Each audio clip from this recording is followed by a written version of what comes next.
Let's get ready, say go. Let's go.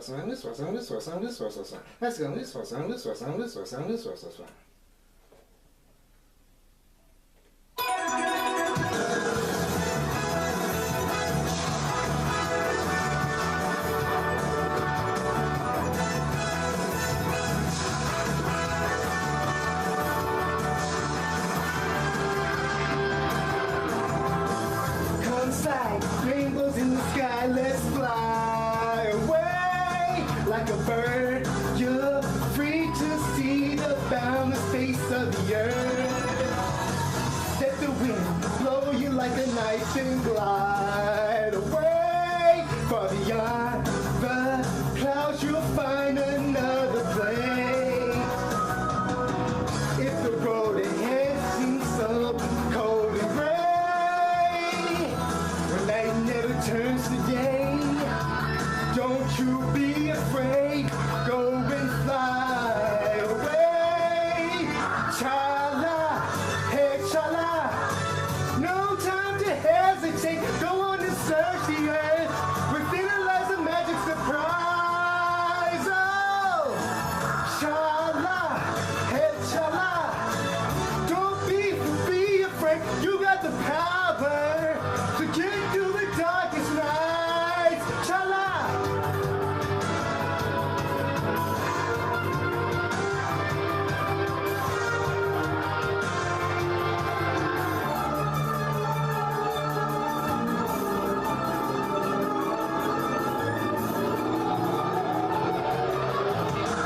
Zooming round and round in the sky like a coaster. Hold on tight, or you may find yourself trapped in a maze. When that happens, you may think you will never find your way. As the past you may take seem all the same. If the road ahead should lead you so cold and gray, when night never turns to day, don't you be afraid. Go and fly away. Chala, hey chala. No time to hesitate. Go on and search the earth. Within it lies a magic surprise. Oh, chala, hey chala. Be cool, don't be afraid. You got the power to get you through the darkest night. Hey chala. No time to hesitate. Go on and search the earth. Within it is a magic surprise. Oh, chala, hey chala. Be cool, don't be afraid. You got the power to get you through the darkest nights. Chala.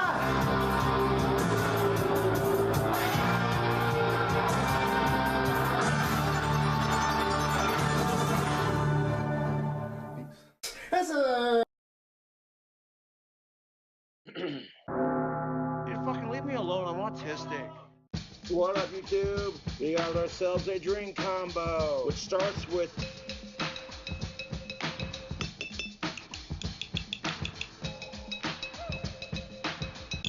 not too shabby.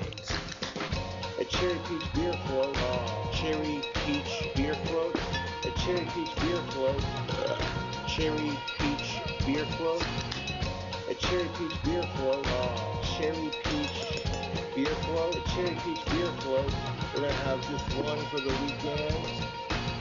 Peach cobbler ice cream, some A&W cream soda, Samuel Adams cherry wheat lager, quite delicious. I want to tilt the glass, tilt it, nice and slow. Take our time, no need to rush it. Perfect. See how it do. A cherry peach beer float, cherry peach beer float, a cherry peach beer float, cherry peach, a cherry peach beer float, cherry peach beer float, a cherry peach beer float, King Cobra beer float, King Cobra JFS.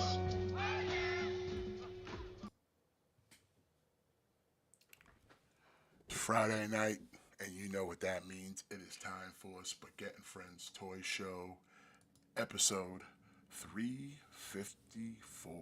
What is going on, peoples? This your boy Smith. As always, joined by my North American thick boy tag team partner, Matitude 22. What's going on, bro? Just chilling. I'm here. I'm Yeah, here. and that's right there. If you were kind of wondering what that was all about, that's just a little tribute to the late, great King Cobra JFS, who passed away today or yesterday. And you know, we gotta show some love. Like, if you've been watching this show long enough, you should know he kind of pops up during Fig News to check out all the dope hot figures. And you know, we couldn't have this show if we didn't like pay him some respect. So you know, shout out to the goth bad boy King Cobra JFS, man. You will be missed. The King Locale, the Locale champion, to be precise, of ELW, the forever champion now. Out of all the locales, he was by far the best of his people. He was, and he will be missed. So, Yeah.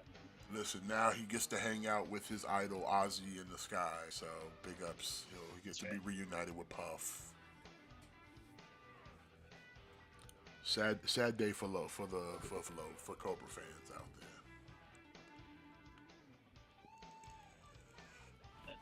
there. But like anything in this world, what's that?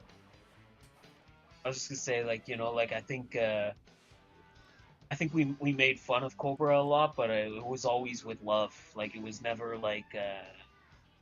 Listen, I'm gonna be dead ass. I've been watching Cobra for like 4 years, and like sometimes his antics could be somewhat frustrating, but at the same time, like, he was never a locale that was out there to try to hurt anybody. If anything, and I've said it before, he was just a detriment to himself. That's right. Like, he wasn't a bad person. Like, yeah, he wasn't a bad person. You know, he had a code.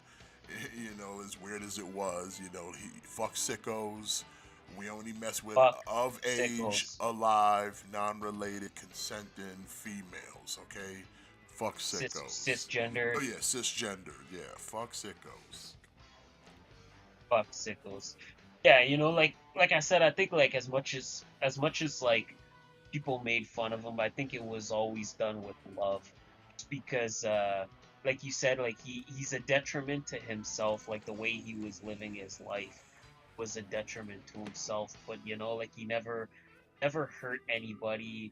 Like, he never did anything. Like, I don't want to get into Like, it, but he don't get never it did any twisted. kind of, Like, shit like he's done his shares of kind of scams and stuff, but they're so low level you can't really be like, oh, he's a terrible person. Nah, he's just kind of a lazy autistic, okay, and a drunk. So you can't really put too much, take it with a grain of salt, like, as they say. But like I said, but there was never nothing about him that was malicious. You know what I'm saying? Like, he never came off as like he's trying to get over on you. He was just trying to do what he thought was his best. Like, he was never DMing people that he shouldn't be DMing. Like, he was never into nothing like that. Nah. Like I said, he wanted to make his music. He wanted to drink his beers. He wanted to rock out in his clock tower dream mansion. But like I said, it is sad. Like, he put out a video a couple days before he passed, and he wasn't looking good, bro. Like, in fact, he put out basically a cry for help because he had no cell phone to call anybody. So he just like made a Facebook video and was like, yo, I don't feel good. And he was just like, yeah, he didn't look good. But yeah, he died at 34. I think by the way, 34 years of age, not even old. It's kind of crazy because, like, that's how old I am right now. Yeah, like I said, it just goes to show, if you don't take care of yourself and you live kind of a reckless life, that's what happens. It's a very cautionary tale. Yeah, it's also a good lesson of one, if you're ever in a position and you're not feeling right, and you think you're not feeling right, just go to the doctor. Like But that's the just thing. He get could. medical That was help. the issue, though. He couldn't because he had no cell phone to communicate to anybody. He had no phone. He broke his phone again. So he literally had no way to communicate to the outside world of like, hey, can somebody come take me to a doctor? Couldn't call 911. Uh, He literally had to make a it, Facebook video for his pops to see, and then his pops would come over to take him to the doctor. But by then it was too late. I just mean more that like look how suddenly it happened. Like you never know what could happen. Like I know in his case he did everything he could, but it's maybe just a takeaway that like we never know when our time is gonna come, and sometimes it just happens suddenly. And like if you're ever just not feeling right, just reach out to somebody, like get get help. Unfortunately, like he tried to reach out and it was just too late. Like by the time his dad got there, like he was already gone. And I don't know, maybe did his dad get there as soon as he could? I don't know. I mean, that's something. That's a topic for like a different day. Cause I feel some type of way about his pops. I always have. Like I feel like he didn't do enough, especially knowing how Cobra behaved. Like it's like you should have did a little bit more because just allowing it to happen is like nah. That's not what.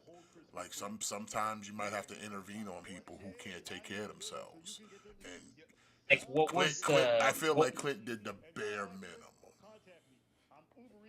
yeah, oh, absolutely. Like what was the time frame from which Cobra posted the video asking for help?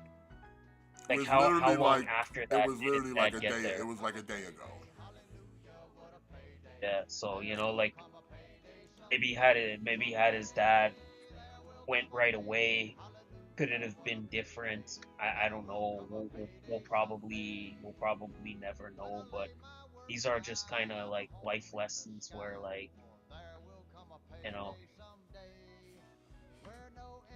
But again, maybe like keep tabs on people. Like maybe keep tabs on people like the people that you care about, and maybe check in on them once in a while. Maybe Clint should have checked in on Cobra a little more often, and then maybe well, I always say he should have we been wouldn't be checking having on this him. conversation.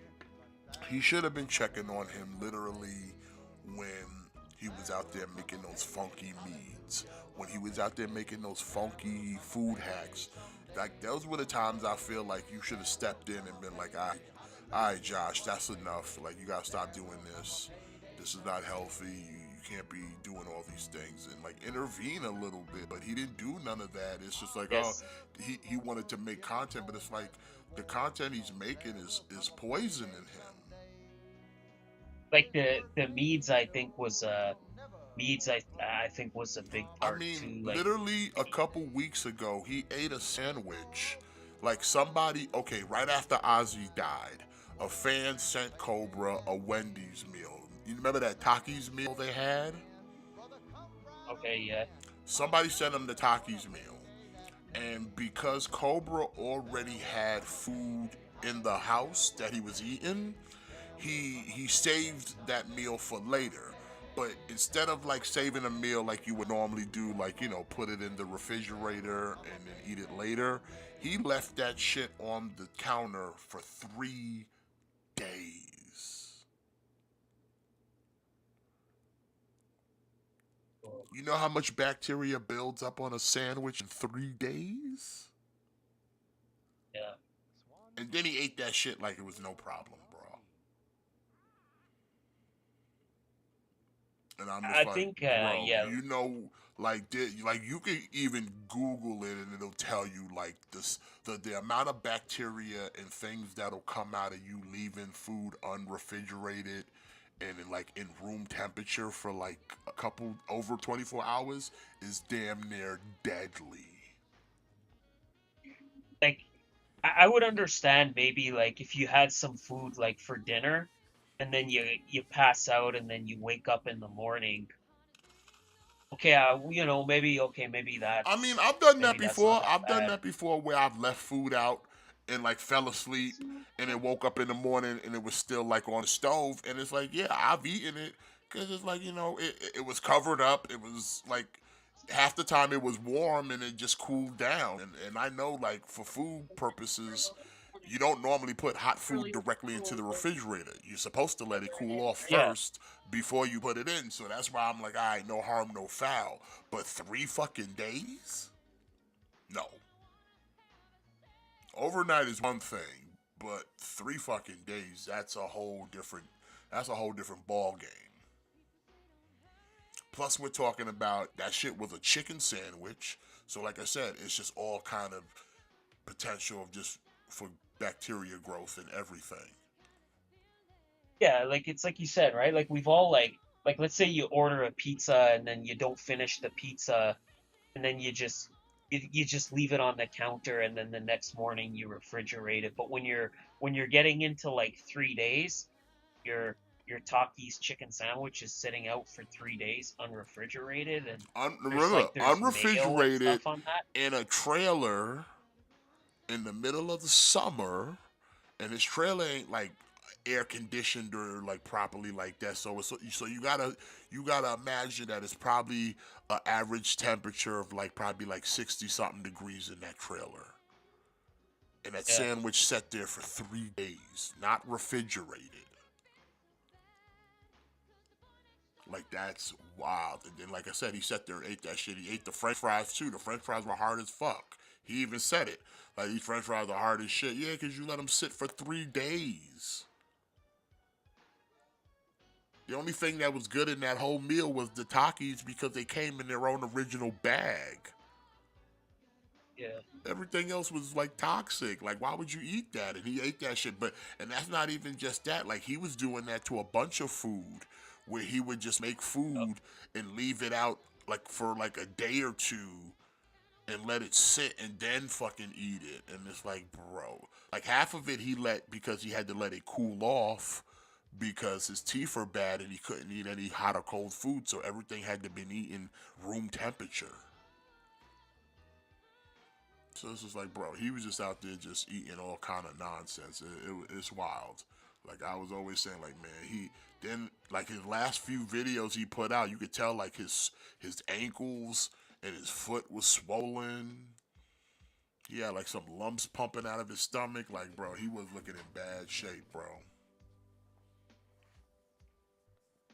you Bad know, like shape. not to mention like all those meads and stuff where you're putting like fruit and you're putting like shit in the meads and then you're leaving it in you're letting it turn into mold and you're leaving it in your cupboard. Like that's another thing. Yeah, Like like the he tried meads, to if he you tried to don't store ferment them it, in the but it's like you fridge, put so much junk in it. I don't even think it fermented. It just probably just went bad. In fact, he tried to make a mead one time with milk, but he literally said he had to throw that one out because it went bad. Like, yeah, no shit, it's milk. yeah. I think it's the dude lived a very reckless lifestyle. Not to mention, like even with all of that stuff, but the fact that he excessively drank almost every day, and then he was a smoker, so he kind of had the hat trick of like his diet was bad and he was eating things that he shouldn't have been eating, and then he was excessively drinking all the time, and then he was smoking. Like it's like the perfect storm of like you're asking for trouble. Yeah, but like I said, R.I.P. Cobes, you will be missed. I would say the Clint only should like not have let him eat that chicken sandwich, man. Like that's where, listen like here, you listen. said, I Here's the thing agree though. with There's a lot of things because apparently people are claiming Jessica showed up sent him a package a couple days ago, so she about to catch some hell. Cyrax is out here claiming that him and Cobra were friends, and we all know that's not true because Cobra already know he called you a sicko. So you about to catch you. some hell because now you trying to dick right off of the death of Cobra, claiming me and him were the best of buds. No, you wasn't. He didn't like you. Yeah, He even told you to your face he didn't like you. He said you a sicko. So he about to catch some hell. But like I said, right now, listen. Just say, R.I.P. Cobes. Listen, all like I said, I could take the solace of the amount of Cobra archive history on YouTube. It's gonna outlive all of us. Like the legend of King Yeah. Cobra JFS is gonna outlive all of us. Yep. Like the lore is so deep. It goes almost 2 decades. It's like Cobra's a YouTube legend. Uh,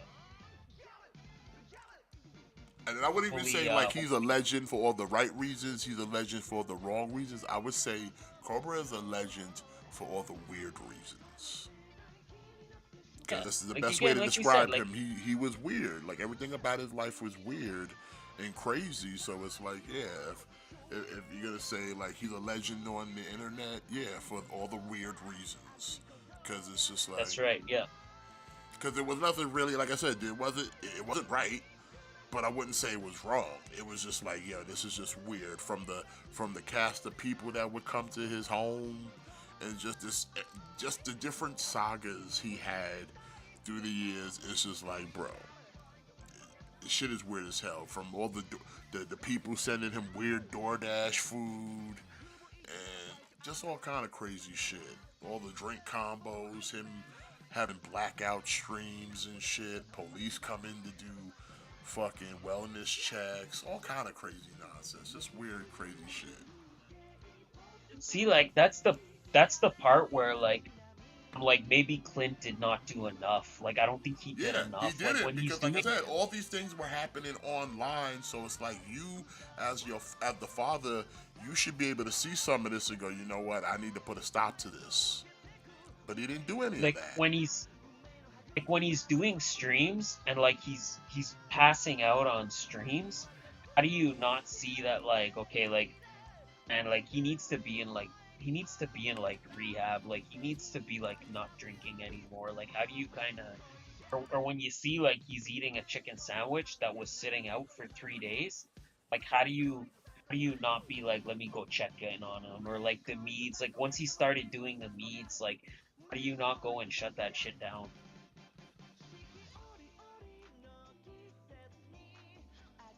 Like it's one thing like he making content, but like yeah, like you said like Well, I mean, here's the he's thing, making Daniel. They sent him a lot of stuff, but they didn't even send him disgusting food. That's the thing. There was no. The trolls would just fuck with Cobra by like actually sending him good food. Like they'd send him vegetables. They'd send him fucking a bag of potatoes. They would send him like DoorDash salads and shit just to have him eat healthy. And he would sit there and go, oh, my trolls think that Cobra won't eat a salad. And he would sit there and think he's winning by eating a salad. Or they'll send him food that doesn't have the meat. So like he'll get a Big Mac with everything but the meat. So you got the pickles, you got the cheese, you got the lettuce, the special sauce, the buns, no meat.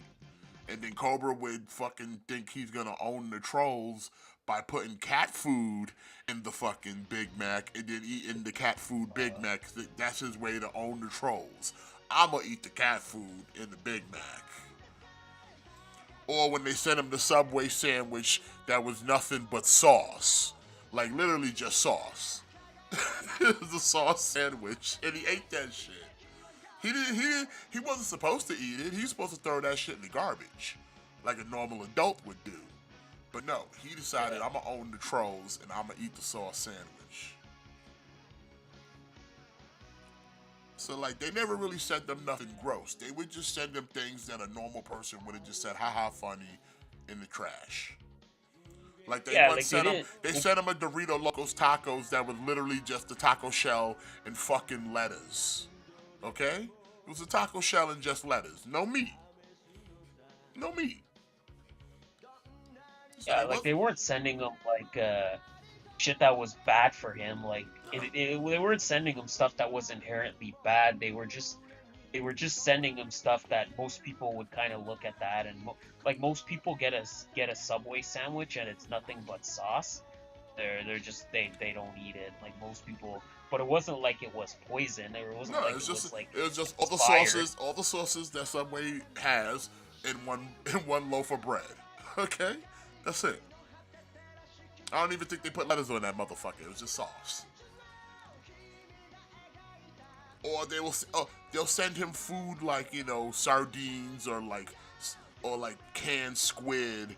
And it's like I said, these are the type of things you would find like in the international section in your supermarket, which most of us avoid because we don't eat none of that shit. I mean, I know some people might, but they're very few. But Cobra, he embraced it, and like if you gonna send him some snails, he gonna eat them snails. You send him some pig brain, he gonna eat them pig brain, and he gonna put it in a burrito. But then he's gonna let the burrito sit out for so long that it literally collects flies in it. Did I ever show you that one with the bug burrito? Yeah, I think so. Yeah, where he made the burrito and it just like he left it out overnight and that shit had like bugs all up in it and he was eating the shit while the bugs were still in it, bro. Like nasty. Yeah, like I don't know, man. Like, see, like that's to me where like the other thing too, like Cobra should not have been living on his own. Like he should have never been on his own. Nope. And that's where like I don't want to point the finger. I don't to be that person where it's like I'm gonna point the finger at the parent, but like in this case I am because I really think Clint did not do enough. But, like Cobra should not have been living on his own. Like as much as he says he's high functioning, like, He wasn't. He's not. Wasn't like he should. Like when you're putting cat food on a Big Mac and you're eating it on a stream, like me if I'm the parent and my kids are doing that, that's where I'm like intervening. Or when you're like I'm at your house the next day. Like, what are you doing? when you're like eating like meat, like drinking like meads that were fermented by putting like moldy fruit, and you're drinking that. That's where like when he went to the Christmas dinner and he brought his mead and nobody wanted to drink it. Like that's the point where I would have shut that down. Like that's the point where I would have been like, Josh, like Exactly, enough of bro. this. Son, I forgot about that. That he brought the meat over for and no one. Yeah, like you would have been like, bro, if I was you brought that to my house, I'm like, son, what are you doing? Be like, don't make any more of this. Dude, don't try to Yeah, make like any more of this. Like, if you want to make it, I'll come over and we'll do it together. You know what I'm saying? Like yeah, supervised. exactly. Like if you Yep. like that's the thing. Like if he wanted, there's nothing wrong with Cobra making mead as a form of content, but it should have been supervised. Because Yes, listen, exactly. ever since he started making that mead, I would have videos on YouTube of actual people making mead, and when you see actual people make mead, it's like, yo, Cobra is doing nothing right. The process, everything. He is doing nothing right that is ever gonna yield any kind of alcohol. He's just making fermented slop. And it's like, Clint, you see what your son's over here doing. He literally brought it to your house for you and the rest of the family to possibly catch botulism. And you don't think, maybe, just maybe, I should like supervise it. Like I said, if you don't want to hinder his ideas and make him feel independent, let him not feel independent, it's like, okay, so how about say instead of doing that, go, hey Josh, how about this? When you make mead, I'll come over and we'll do it together. That way he can do all the stuff he wants to do, but it's like, okay, we have to do the process properly so we can yield proper alcohol. Like he just throws all the shit in and just hopes for the best because he threw in some turbo yeast. You know, that's the magic ingredient. Just like throw any shit in a jar, as long as you got turbo yeast, you'll make alcohol. That's Cobra logic.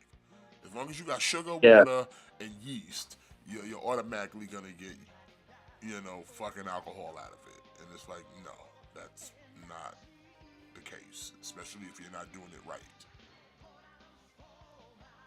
Yeah, like most people when there's like moldy food, like most people they don't even want to smell it. Like when you smell like moldy fruit, it smells bad and it makes you feel like ew. And like he was drinking that. Yeah. Talking about it's got a taste with it makes my stomach like, bro, that's the botulism. Like, stop. But let's move on from Cobra because I can talk about Cobra all night because that was he. Like I said, he will be missed. He will be missed genuinely. Yeah. Just R.I.P. Cobra and fuck sickles. Yeah, fuck sickos. All right, let's talk about Peacemaker before we get into fig news real quick. Um, season 2 kicked off. Uh, we do get a kind of recap of last season, but we also get a recap of last season with a retcon, which was like good touch on on James Gunn to kind of do that, and it's like it makes sense. So Yeah, basically, everything that happened in season 1 kind of went down as always, except for the scene of when the Justice League shows up at the end. It gets replaced with the Justice Gang, Superman, and Supergirl. So, and instead of the whole Flash and Aquaman scene, we get like a Hawk Girl, Guy Gardner scene, which is like fine. Which is fine. Like I said, yeah. it's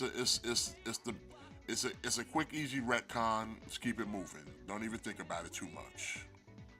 Like I'm glad that they didn't try to over explain it or they didn't do some kind of like like they just retconned it and you just kind of move on. Like Yeah, I'm just glad move that they on. didn't like We don't gotta over explain explain it. nothing. We just it is what it is. You know what it is. Like I said, we want the continuity of Peacemaker season 1. We're just retconning the one little scene. That's it. We're just Yeah. retconning one little scene. Because for the most part, aside from that, and I think James Gunn even said it before, like aside from that one scene, like nothing that happens in season 1 of Peacemaker really connects with the DCEU anyway. Outside of the fact that like he killed Rick Flag, like outside of they make reference to that or they make reference to Porto Maltese, but aside from that, like it doesn't really it doesn't really connect to the DCU in any kind of big way anyway. So just kind of yeah, just like me, I like that they just did it like a simple retcon. Like we all know what the deal is. They didn't have some kind of crazy like multiverse thing or I'm just glad that they didn't overcomplicate it. Nah, like I said, one scene to just kind of establish, okay, this is the new universe, and Peacemaker is a part of that new universe. Yeah. So, like I said, they kept it simple. I didn't mind. It was fine. As far as the rest of the season, like I said, it kind of takes place like a couple months after everything that they did in first season 1, and Peacemaker is going to try to audition to be a part of the Justice Gang. And basically, it's everything you kind of pretty much saw within the trailer of the microphone. Well, basically, the microphone was either broken or someone did the wiring wrong, as they explained it. So it's like, regardless of whatever Maxwell Lord flicked the switch, it's like people can hear you. And they were just basically shitting on Peacemaker, while he was sitting there trying to like give them the answers when they asked him questions. Yeah. Which was, I mean, it was a funny scene and everything, and it gives you, like I said, and so okay, I like also everything here takes place after Superman. Yeah. So that's that. I like that they kind of established that because they were realizing because Flag was keeping tabs on Peacemaker, and they were talking about how anomalies were popping up in his house because he's got his pops had those little dimensional portals in his house, and then they were talking about Lex had his little pocket dimensions. So we're looking for those. So like I said, all of this is taking place after Superman, which is cool. I like that we're kind of placing everything in its timeline, so you're not having to sit there and kind of guess. Oh, well, when does this happen? It's like this happened. This takes place after Superman. Yeah. So like how I guess how Gunn kind of established that it's 3 years in the new DCU that metahumans have been a thing. So yeah, so like metahumans were essentially like 3 years. We're essentially 3 years into the quote unquote DCU. Which again, I do appreciate that James Gunn is kind of, like I said, he's setting the groundwork of like little exposition of every other character that comes afterwards, because it's like, okay, you're not gonna really need to do these whole like origin stories because you've already established like the metahumans are here. They're here already. Yeah. The Batmans, the everything, because we established Batman and Creature Commandos. So Batman's here. You know what I'm saying? All these things yeah, are and already in play without having to turn around and try to hit you with some big ass origin story for somebody. And it's like, no. They've been here now for 3 years. The Earth, the people have come to grips and come to terms that there are metahumans running about. No one's surprised these shadowy figures showing up. No, they know they're here. Which I think is a good route to go, because again, he even said it himself. Like we've seen the Waynes get shot enough times. We don't need to see it anymore. Like I'm glad that I like the concept of just picking up in a universe that's already living and breathing. Like we don't need to have all these origin stories explained. Like we all know the deal. Like we all know like Superman's origin. Like we don't. Also, like in the Superman movie, they had the little collage of like all the other heroes that came before the Justice Gang. So it's like I said, they've already established like there's a timeline in the DC universe that superheroes have existed already. So like we don't have to worry about none of that other like don't need none of that. We don't need none of that. Yeah. But like, okay, the only real thing that I have taken issue with this episode was after the fact where he gets rejected, he decides to go on a drinking coke bender, and then the next thing you know, we're just kind of in a orgy. Now, at first I thought he was just kind of hallucinated, but then it turned out it was an actual real orgy of just a bunch of naked people in his house. Yeah. Which was just weird because he was still wearing clothes, but there was just a bunch of naked people like banging and jerking off and shit. It was just kind of off-putting. Like, I don't mind nudity or nothing, but it was like it just came out of nowhere. See, I kind of said the same thing about like Creature Commandos.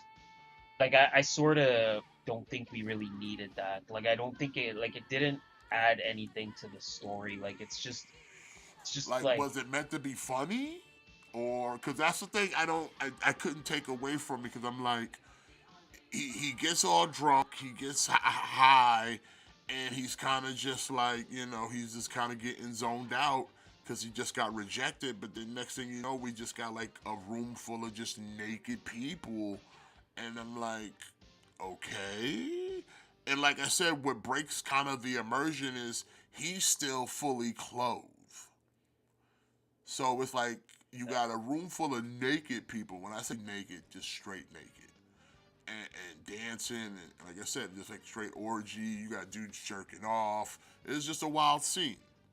But at the whole time, Peacemaker is fully clothed. John Cena, fully clothed. You can't see him.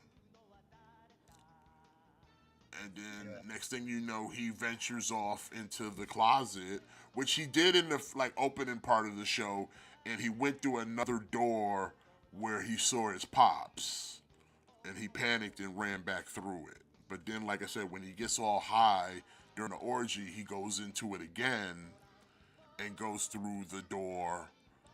And like, yeah, his pops is there alive, and his like older brother is alive. And like Yeah. apparently Uh, they're like superheroes together or something. What's going on, Mr. V?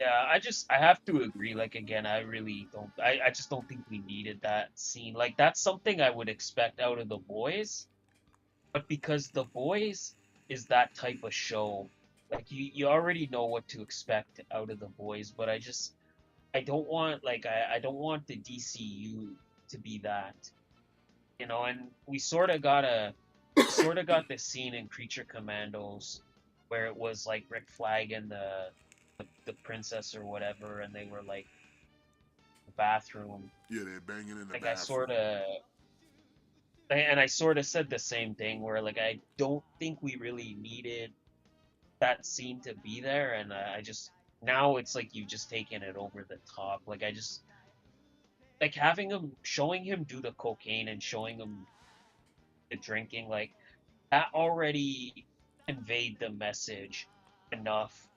We didn't need the orgy on top of it. Yeah, like I said, like it just comes out of nowhere. So it's just like, how did we go from just doing a bong rip, doing a couple rails, and then we're sitting there in the middle of like a full on orgy? But like again, he's not naked. So like at first I'm sitting there thinking like, is this even real? Like, is this in his head, or is he like is he tripping balls like that? Because again, he's fully clothed. And it's like it doesn't seem like it's real, and I'm like, I don't know what this scene is meant to convey. Like, is this supposed to be funny? Like, I got lost there for a minute because it's like I don't know if this is even. You only really know it's real until what's his name shows up because he's watching him for Argus. You know, Rick Flag's people, the fat guy from the first season. And when he goes up to the house, yeah, he sees the orgy, so it's an actual thing happening. But it's like, okay, I guess we were just out here having an orgy. All right. And then he like, wanders off into the closet and goes into the other dimension where we're hanging out with Pops and Big Bro having a drink. And then that's when we end up getting the scene where the Peacemaker of that universe finds him, and then they kind of get into a whole big fight.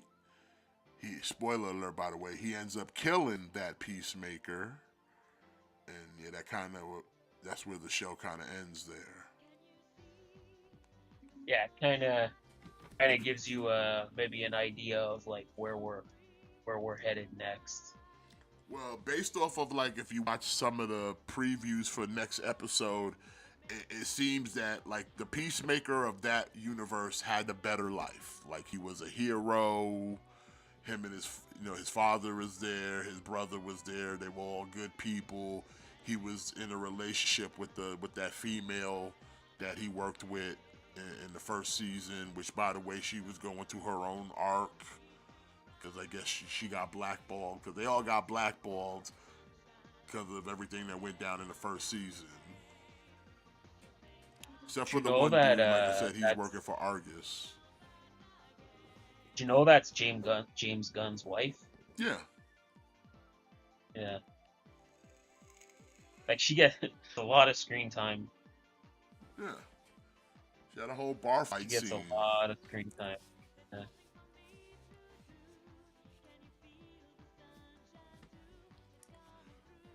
But yeah, so it looks like Peacemaker might be trying to spend. He'll be. It sounds like he's gonna be spending his time in another alternate universe, basically. Yeah. Especially since how he killed the other Peacemaker. So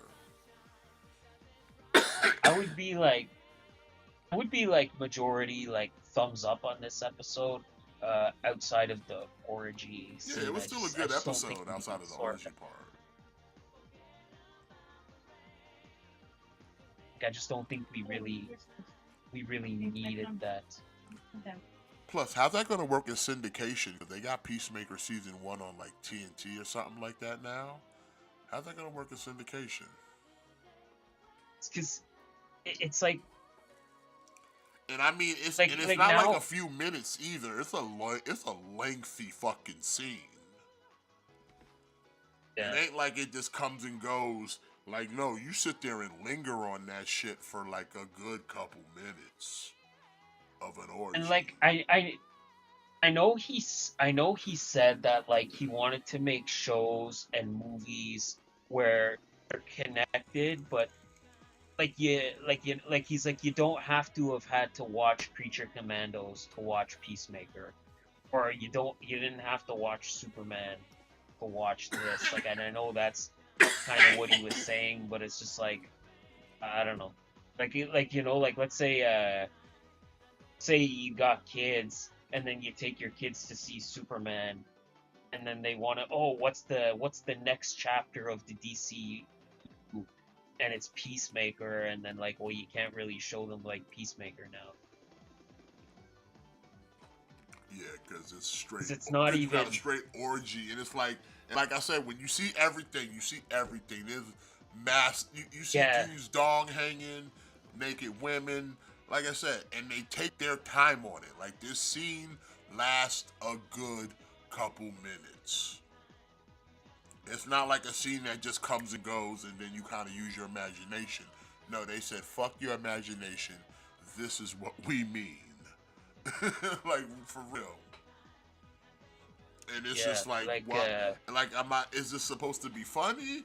Am I supposed to like be turned on? Like, I don't know what you're conveying in this scene because, like I said, I don't even know if this scene is even supposed to be real, based off of Peacemaker still fully clothed in an orgy where everybody yeah, else is butt ass naked. Like, it just felt weird and like out of place. yeah. Like it just escalated really, like it escalated very quickly. So I'm just like, like I said, the rest of the show, fine, no problems. Like you kind of catch up with everybody that from the first season, like Vigilante and what he's doing, and he's just kind of basically still just working like a 9 to 5 job. Uh, Waller's daughter is just kind of doing nothing. Because again, like I said, they got blacklisted for dropping secrets, spilling tea. What's going on, Ian? The only one that had a job, like I said, was the fat guy working for Flag. But his job was just basically to keep an eye on Peacemaker, because Peacemaker killed his son, so he's waiting for Peacemaker to just kind of slip up, so he could just take him in.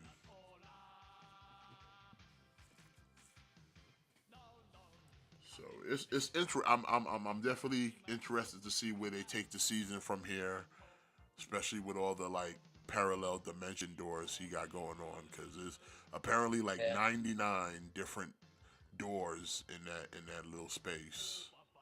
Well, not little space, but big And I think space. I think people saying that there's supposed to be some pretty big cameos from like other DC characters, and one that's like rumored, and it's like, when I say it's rumored, it's like the tiniest of rumor. Like there's a rumor that Green Arrow is gonna pop up in this season. That's what's up. Who's playing Green Arrow though?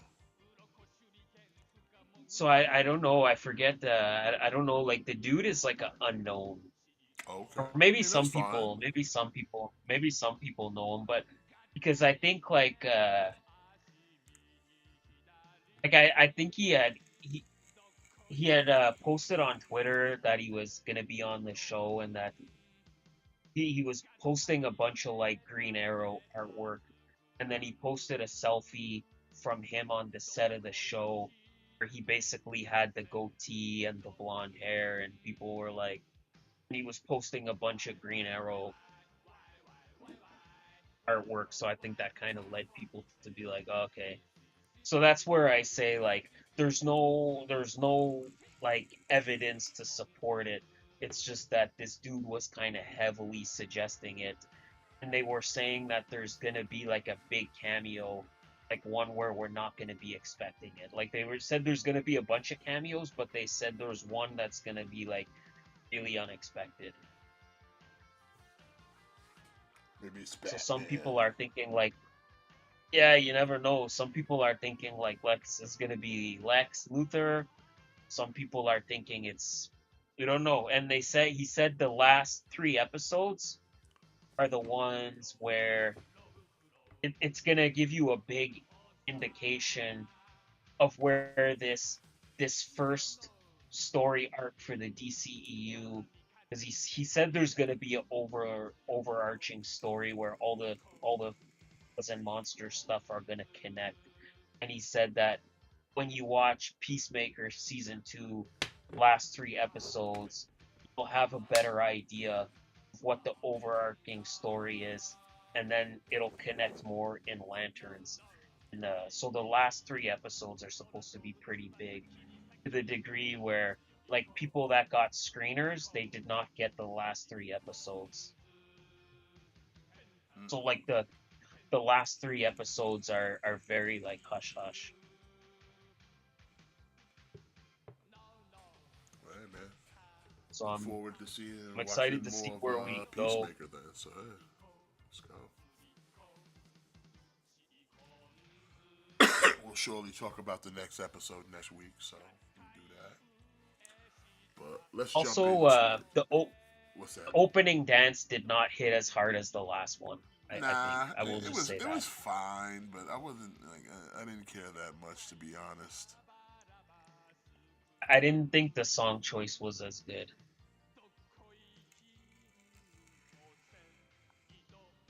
I mean, they tried. Nothing against Funky Shazam, but it just wasn't the same. All right, but let's get into your number one source for news and information. That's what's up, Tibbs. It's coming in nicely that fake news. That's for Cobes. It's coming in nicely, Tubes. All right, Better not go live, R.I.P. boy. Cobra. R.I.P. Cobra. Better not go live, boy. All Cobra right, was as too good for always, this world, man. gotta check those spaghetti policies.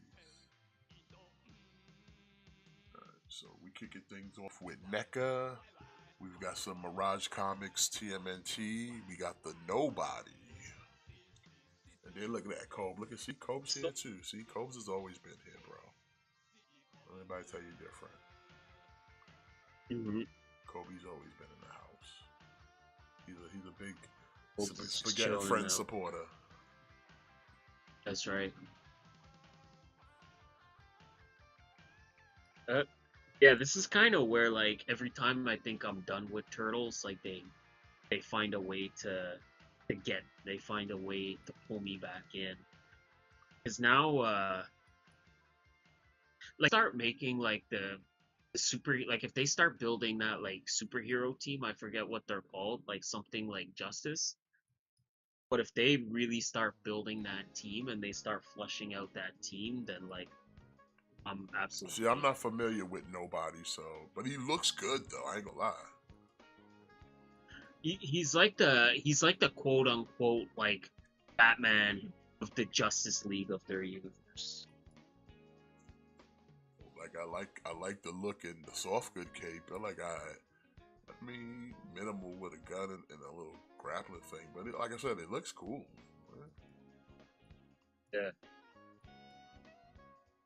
Like I said, I'm not really trying to go in on Mirage stuff. Like I got the Mirage Turtles, but I haven't bought anything else outside of the 4 Turtles in the Mirage.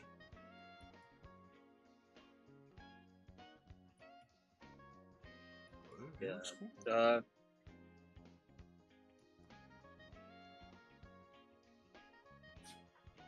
Like I said, if they kind of fully invest and they start pumping out like more members of this superhero team, then they might they might have me.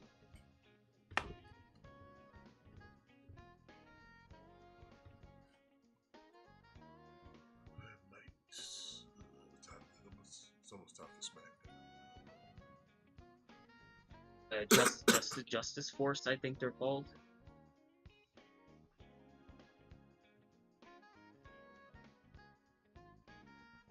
Justice Force. It's just basically like their version of the Justice.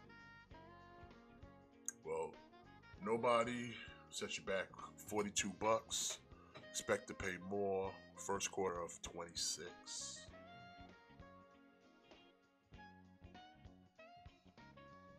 This I'm far less interested in.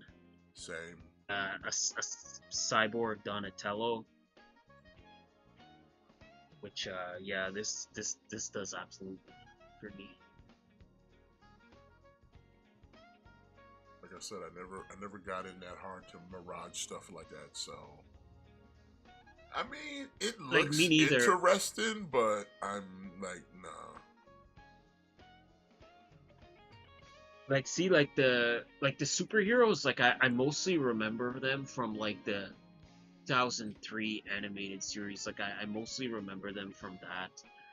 It's like, yeah, like I never got into Mirage. Like Mirage was before my time in terms of like my first exposure to Turtles was the live action movies. Like I think I watched the live action movies before I watched the 80s cartoon, and then I think I saw the cartoon after. So like yeah, like I never got into the Mirage stuff. That was like way before my time.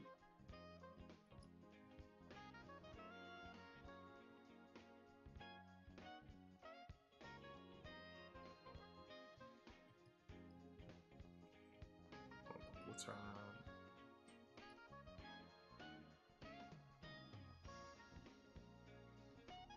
Yeah, it looks. Wait, did It's SmackDown cool, come on but- early? Start early or something? Yeah, I think it did. I think because they were like they're in Dublin or something. Oh, is Clash of the Castle this weekend? I don't believe it. I don't believe it is. No. I know the Heat Wave. The think it's- NXT Heat Wave is this Sunday. I know.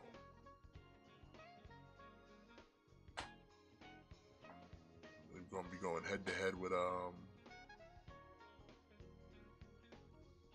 whatchamacallit, Forbidden Door. yeah, Forbidden Door.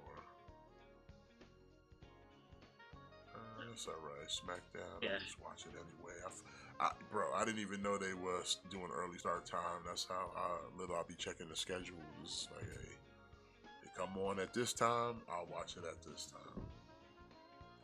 It's bad enough. I Oh, me think too, Clash of the Castle, what is going to be their last Peacock PLE, and then it goes to ESPN. The ESPN. Yeah. Yeah.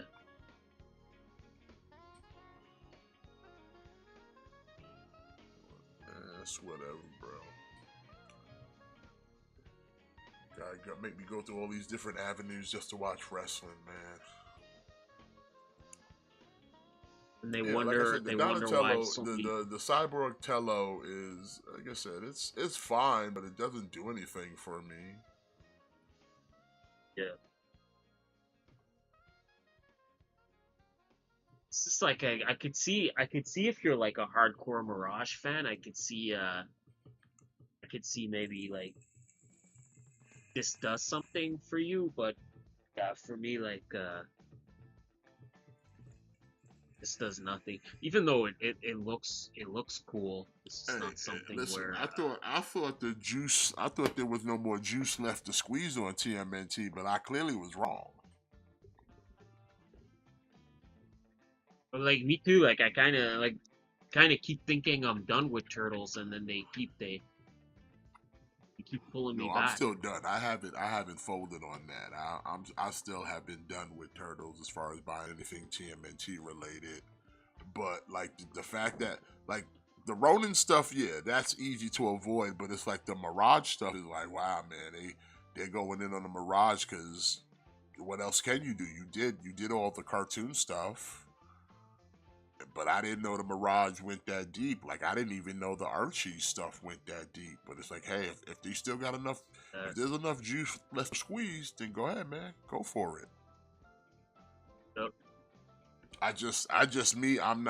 I'm out. Like I said, I went in on the Mirage 4, and that's it.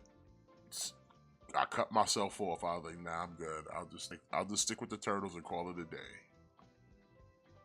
Yeah. I didn't go in on none of the Shredder. I didn't go in on the Foot or the Casey or the April or none of that. Just like, nope. 4 Turtles with red bandanas. That's it. Like I said, the only thing else I would want from anything TMNT related is some Mousers. That's it. That's all I really want is some Mousers. You find me like a 4-pack of Mousers, I'll buy 2 boxes of those shits. Watch me.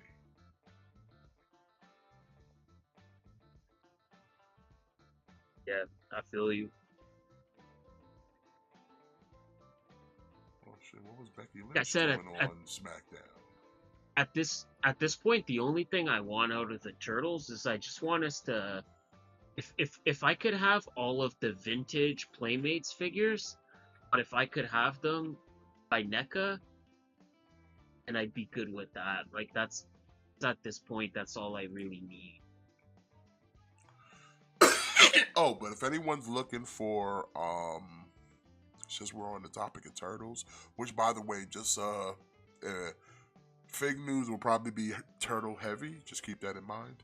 But if anyone's looking for those movie turtles from the last movie that came out, Ollie's has them there now, like really cheap. So,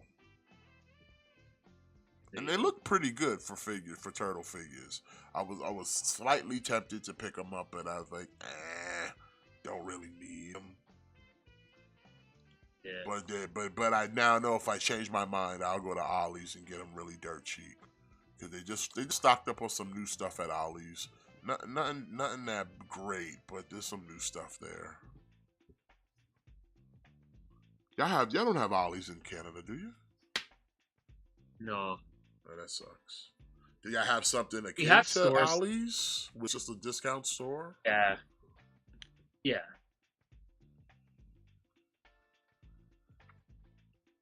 Yeah, like we have like all these equivalent stores, but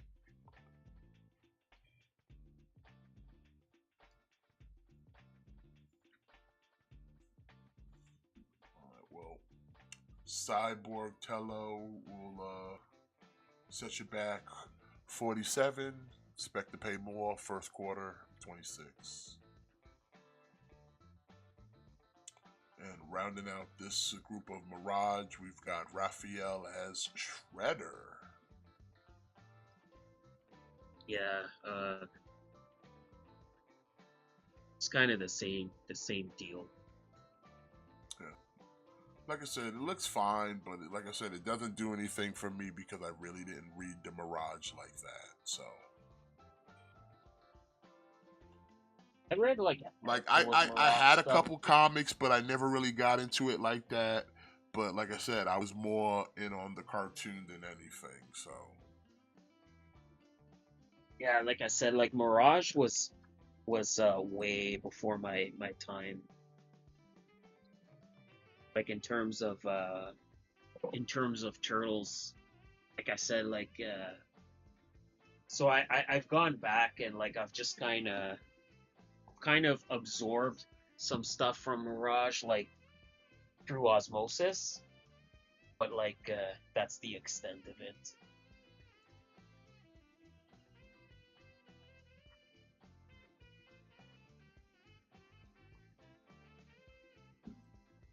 yeah, it's wild.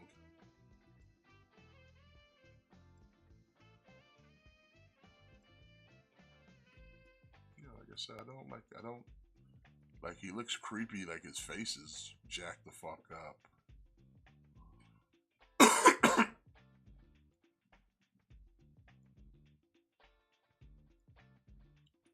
But yeah, it's a pass. But you know, like I said, it's fine.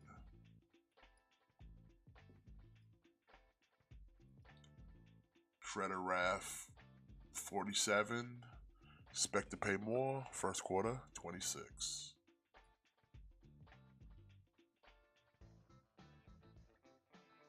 All right, here we go. So from Boss Fight Studios, they teased this a couple weeks ago, but they're dropping their first wave of Hellboy figures, which obviously we gotta kick it off with Big Red. This looks good, by the way. I'm tempted to pick this up. This looks nice. Hey, he looks good. He looks good.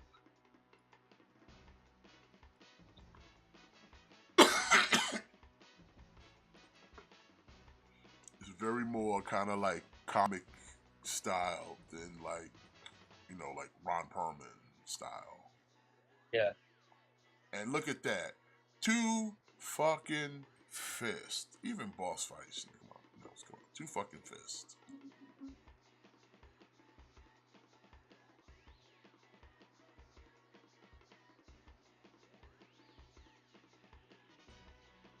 This is definitely like a high maybe for me. Yeah. Only thing missing is like if they gave him like a little soft good jacket to kind of compliment them. Yeah, see, like I'm probably gonna pass on this because I have the 1000 Toys Hellboy, and like that one it comes with like a soft goods jacket, so I don't know that this one is gonna be better than that one. What's the price on this? I didn't even look. Okay, $60, not bad. Expect to pay a little more. Third quarter of 26, so you get a little time to think about it. Like I said, I'll put a pin in it. I definitely like the look of it. I'm gonna shop around and see if I can find a better Hellboy with a jacket. But this is definitely a maybe, a high maybe. What's going on, Trunks?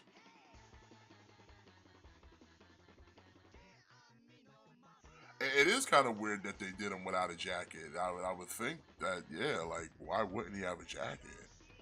But I mean, boss fight, I don't know, they don't do many soft goods on any of their figures. Maybe they figured it might cost more, but I don't know. It's kind of, speaking of boss fight, I just got the Red Sonja, and pretty nice. Yeah. Fucking nice. Yeah. Oh, and I got the Vampiro, and I got the Laredo Kid, like the Legends of Lucha Libre, and those are really fucking nice. Yeah, I've seen those before. They looked good. They do look Like good. like the the Laredo Kid, like he comes with like a soft goods like jacket or a soft goods cape.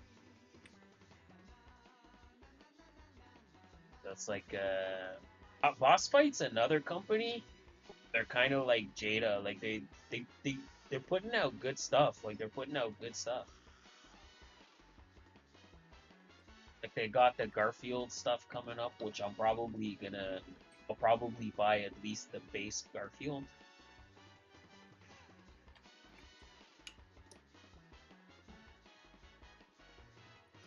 I said it's cool to see it's cool to see these companies like just sort of venturing out and like giving us like different stuff, like different stuff that we would maybe not have ever expected. Yeah. Alright, so we got some more Hellboy here. This might be the only one I go in on out of this wave. The Guru Goth.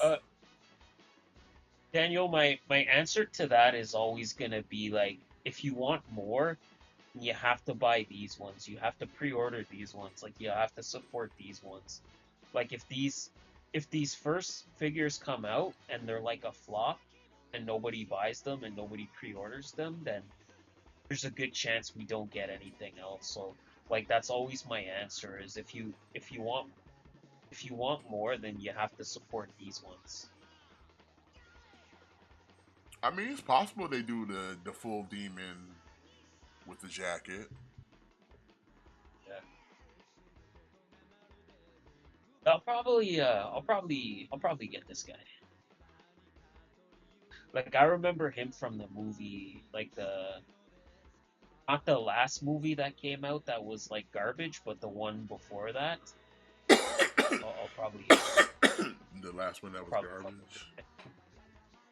What's like the last one? The last one, really shitty. Then the one with like David Harbour, See, I like haven't seen that one. that one I thought it was okay. Like I didn't think that one was as bad as people say, but they made another one since that one, and it's really fucking bad. Who plays Hellboy? Oh fuck. Uh,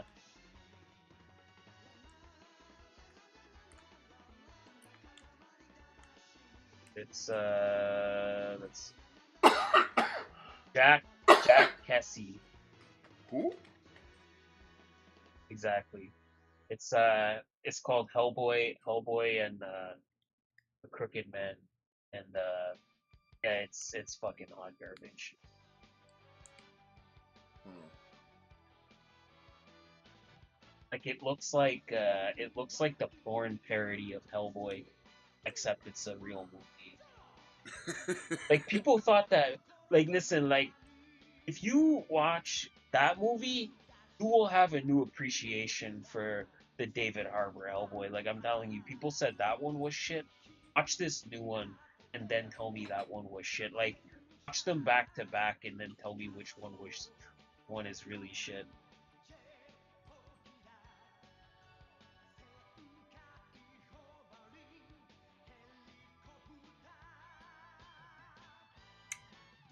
Set you back 60, third quarter 26. And these bitches expensive. Yeah, man. Alright, and then And we yeah, got this is cool. Lobster Johnson. Yeah.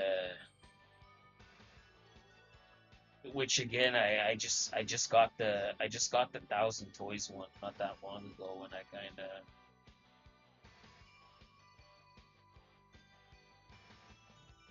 uh you know Trunks. If you kind of forgot about that movie, then you're one of the lucky ones, because that shit lives rent free in my head. I didn't even know it existed. Yeah, that's for the best.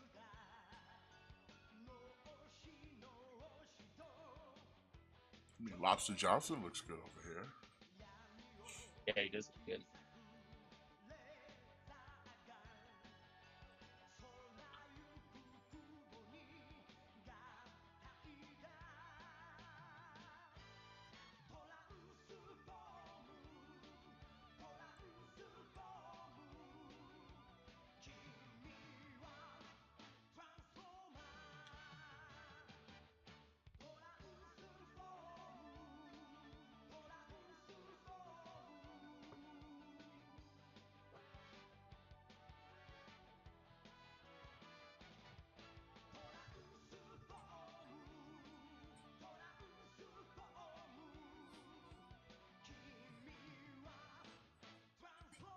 You got a tag team main event. Holla, holla, holla, holla, holla.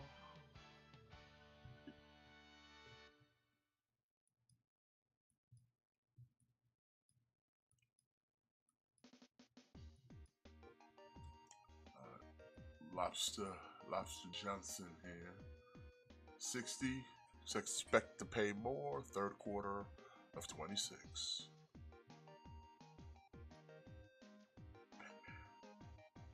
Okay, so from Mezco, we getting Batman 5 points, Wave 2. Uh, Again, this very infamous scene from the movie where they're at the art museum. One of my favorite scenes from that movie. Yeah, and you get all the best characters. You get Batman, you get Joker.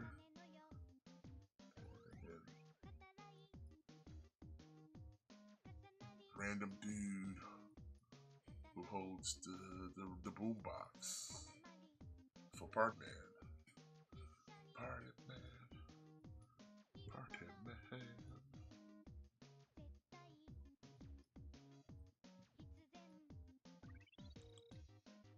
I still think, out of all the Batman movies, 86 is still the GOAT. It's definitely a good one.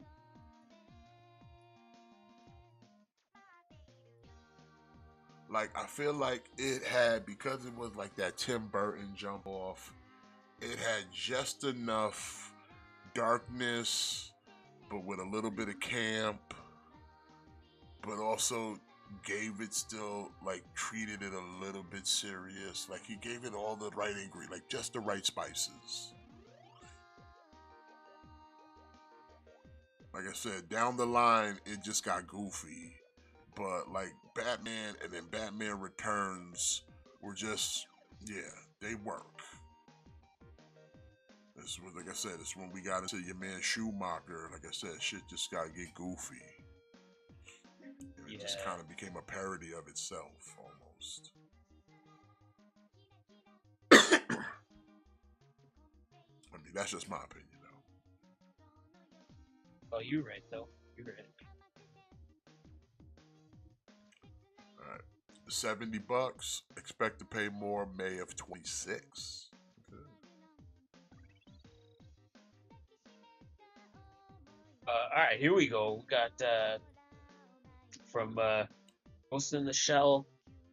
We got this is just another Tsunagi. I don't know specifically what version of Ghost in the Shell this is But from. Kusanagi, isn't Kusanagi a Mando winner? She is a Mando winner. That's right. I ain't forget. I ain't forget.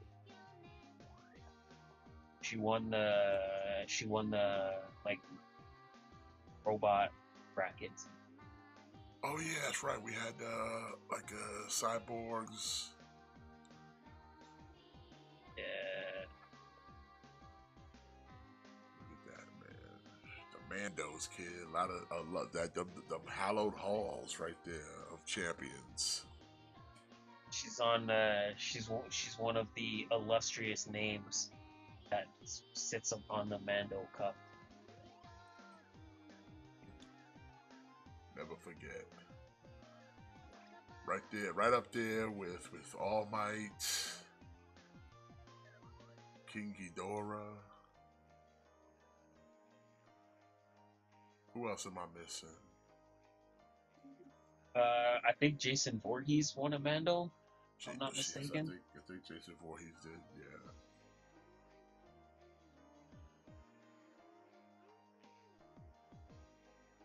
And of course, the man, the trophy's named after the Mandalorian, who won the first. Yeah, the inaugural winner. He won the first Spaghett Friends Cup, and it got renamed the Mando. Yeah.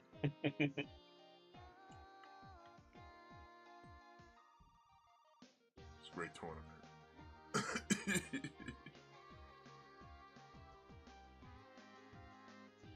I mean, it looks good. From a good smile company. I don't need another. I don't need another Kusanagi. I'm good with the one I have. This one has more clothes.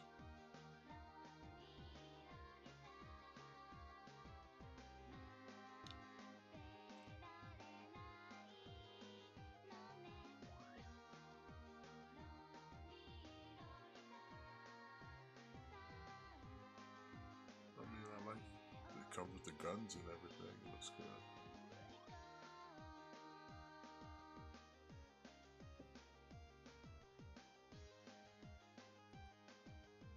Price though is $110, $11 deposit. Expect to pay more September 26. You got time to save at least. Yeah. Now this one's pretty sweet right here. I like this. From Hades, from Good Smile Company, we got Zagreus. Yeah, this one's cool. Not really familiar with this.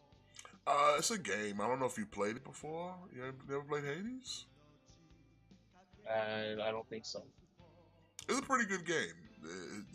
They've already put out a sequel to it, but it's basically a game where it's like you'll go through like it's kind of like a dungeon crawl, Diablo type style almost, and you battle. But the Okay. thing is, you don't heal or anything. Like if you die, you just start back to the beginning, and all the progress is lost. So like you're literally like one death and you're done type situation. Like now you can get upgrades and heals and you'll get powers from other gods that you can use on your way to like the boss fight and shit. But it's like if you die, that's it. Like you don't. There's no checkpoints. There's none of that. You go right back. That sounds like too unforgiving for me. It can be like it can be. Cause like they'll throw and there's no real like there's no heal pack, so it's not like I can eat some potion and heal up. Like no, like you take damage, like that's it. There's no healing. Like I said, you can get stuff during maps and shit to get like some health back, but like for the most part, like I said, that's it. Like there's no real boost that give you life. There's this boost that'll give you like powers and abilities. But that's about it. But like I said, you die, you start right back where we began with absolutely nothing. You gotta do it. You gotta run it all. You gotta run it all over again. But you can choose different options and ways to go. And like I said, but yeah, it can be a little bit unforgiving. But it's a fun game though.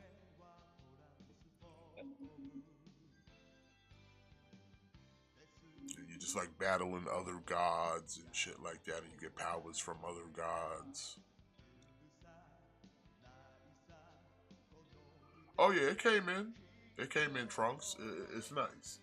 It goes right. It goes well with the Captain Rex. I put them behind Anakin in his Clone Wars jump off, so it looks nice. They listen. They actually whatever company that is, they do pretty good on them clone troopers. You know, like I said, if I could say there's like the paint on it's a little bit brighter than what's the Black Series, but it's like it's barely negligible. Like unless you standing under like a real high res type light, some RGBs or something, like you're not gonna notice it on your shelf. But it's pretty good though. It's good. Like if I wanted to really build like a 50 first, I would probably fuck with that shit because they're gonna make all those clone troopers with those colors. But I'm good. I got the two. I'm fine now. Like I said, I'm gonna take it easy on the Black Series. I think there's only two things I got pre-ordered from Black Series, and that was Ronin and the Jedi Temple Guard, and that's it.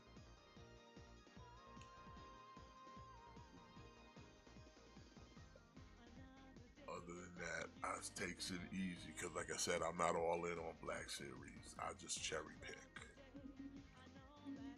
I just cherry pick.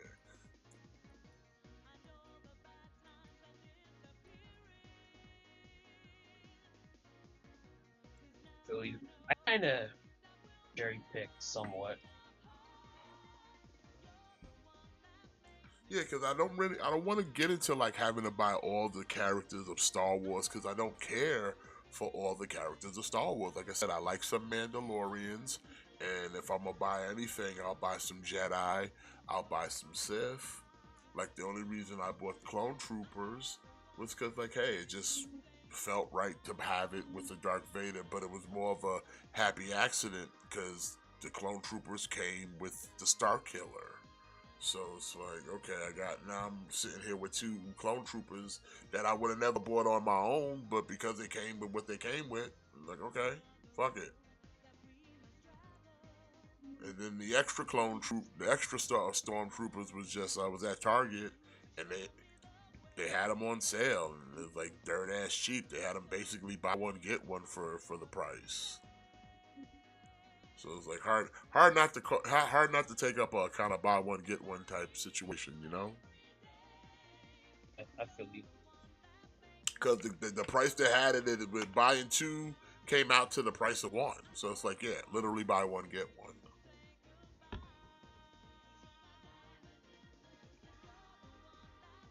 And like I said, they look good standing behind Lord Vader. So it's a win all around. I buy one of each unique character. Like I just kind of leave it at that. Like I don't have like a Empire Strikes Back display and then like a Return of the Jedi display and then like Attack of the Clones. Like I Nah, don't go I like don't I don't have get any into of all that. that. Like currently, I just have like all the Mandalorians kind of standing together, and like I have all the Sith that I have. Vader's chilling with his stormtroopers, and then like I have the Jedi, and then in the center is Anakin and two clone troopers of the 501st.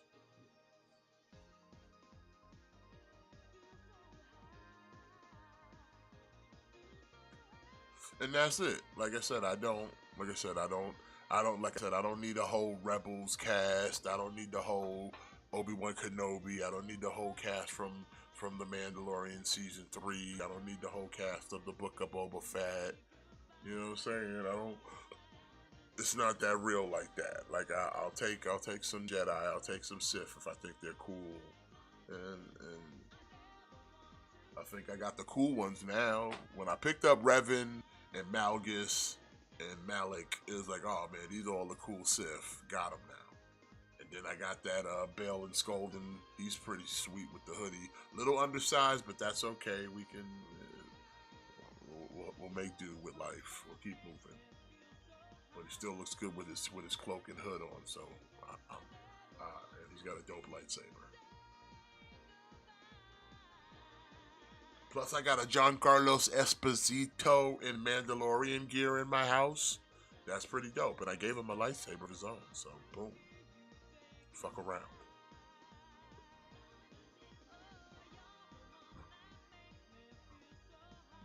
So, but like I said, other than that, like I'm not trying to sit there and buy a bunch of clone troopers. I'm not trying to buy a bunch of R2 units and droids. No mall. See, here's the thing: the mall. I've always kind of been tempted to get a mall, but I've never seen a mall that I liked enough to want to pick it up. Because some of the versions that they got out there are kind of shit. To be honest, in the Black Series.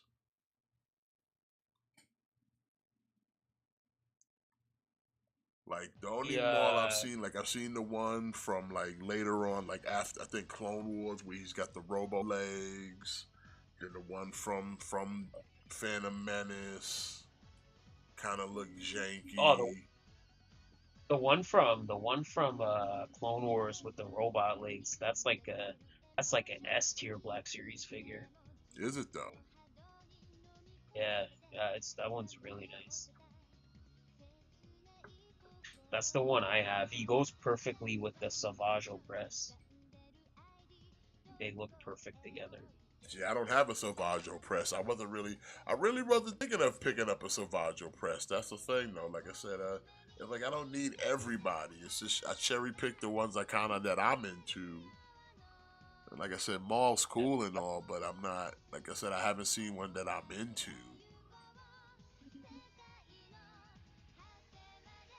I feel you.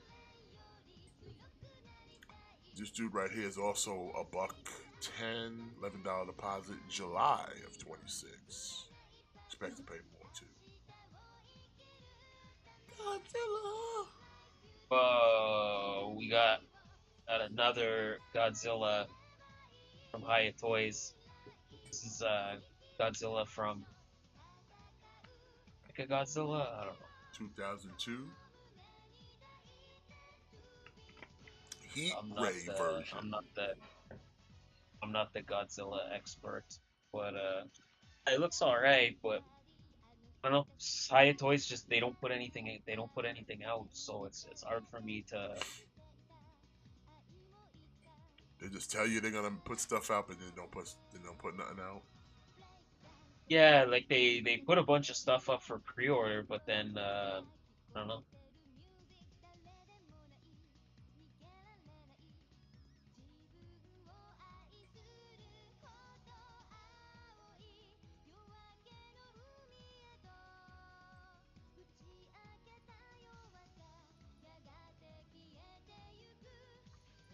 I mean, it's a good-looking Godzilla, but like I said, I haven't gone in on any Godzilla or anything higher toys, so I couldn't make this thing of like, oh, the product is shit or whatever.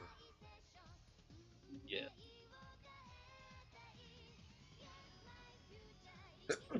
But if you saying they don't they don't be releasing figures,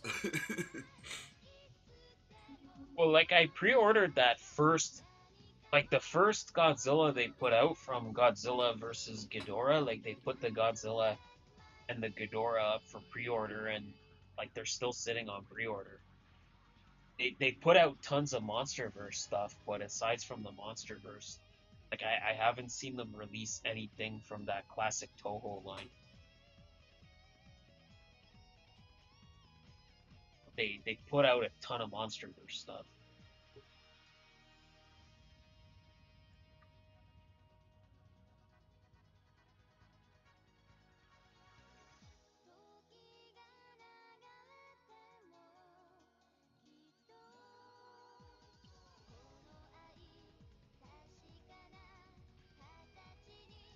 Godzilla, $60, July of 26. A lot of things coming out in 26. Well, I mean, to be fair, it's not that far off. Well, July 26 is far off, but 26 isn't that far off. Godzilla, but from Bandai, not higher. Yeah, from Bandai we got it's another Monster Arts Godzilla. Um, Godzilla versus Megaguirus Godzilla.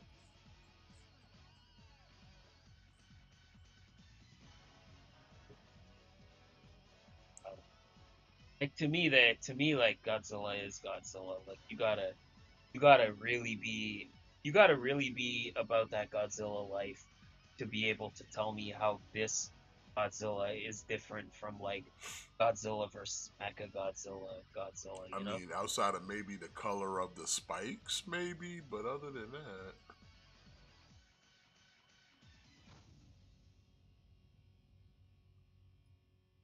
but I'm aware thought that Godzilla's thing changes whenever, so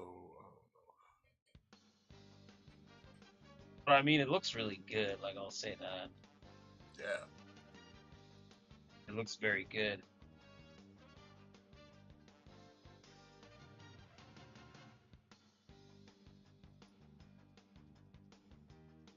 I've only been. I think my fandom of Godzilla is more in a I'll enjoy some of the movies, but like I'd rather like play a like the Godzilla Destroy All Monsters like video game or something than like collect the Godzilla. Does that make sense? Yeah, I feel you. Because that game was the shit back in the day. Yeah, that was a great game. Just fight other monsters and destroy buildings and stuff. Man, that was a great game. That was a great game. Like that's the type of things I'll fuck with when it comes to like kaiju and Godzilla. Like buying the figures, not so much because I have other interests of figures that I purchase. But like I said, when it comes to Godzilla, like my fandom is more of a like I like to be interactive with Godzilla type situations. You can only really do that in video games. We're due for like we're due for like a Godzilla game. Somewhere down the road, I hope. I hope we get another Godzilla game at some point. 130 October of 25.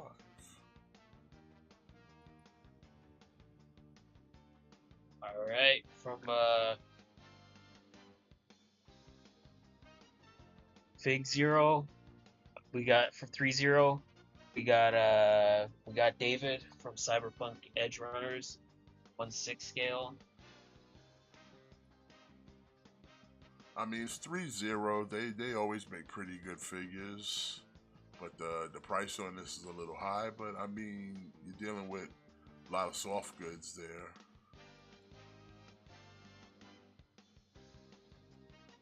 It looks good though. Yeah. I still haven't watched this show yet, so I can't really make a decision of like if I'm into it like that. So Thought it was okay. I did not like it as much as some people did. Like some people like this was some people like they say this is like top 5 show for them. really, Yeah, like I didn't think it was like that good. I just thought it was okay.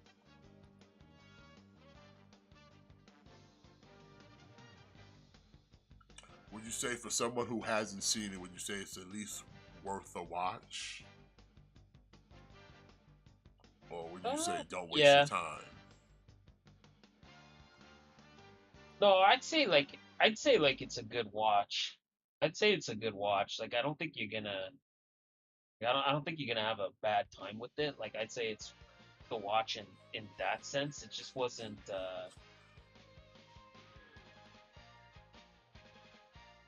just sort of didn't blow me away like it did like some people.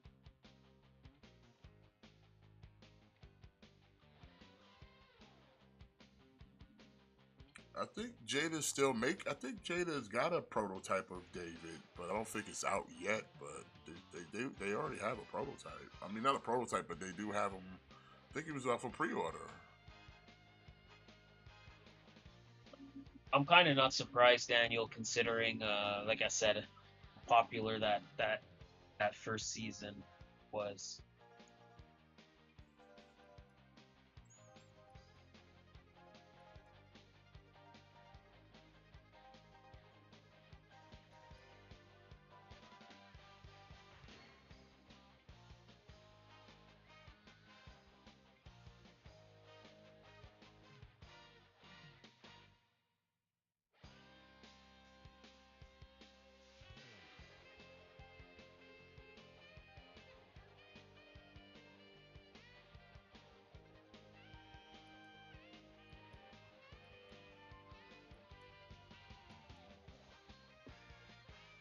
Yeah, but I don't do one six stuff.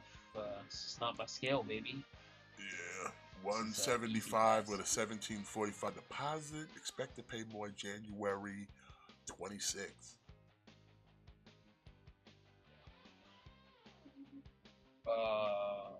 Okay, we've looked at these before, right?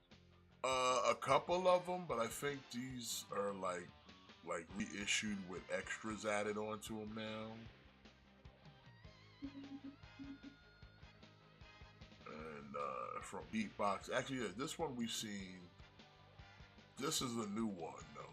This Raphael.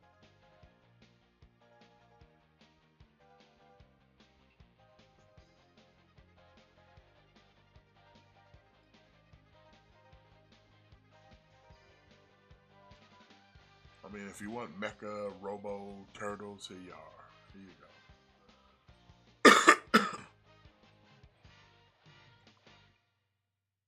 That's why I said this was kind of a turtle heavy fig news today. A lot of turtles. But now Raphael is got the Wolverines popping off too.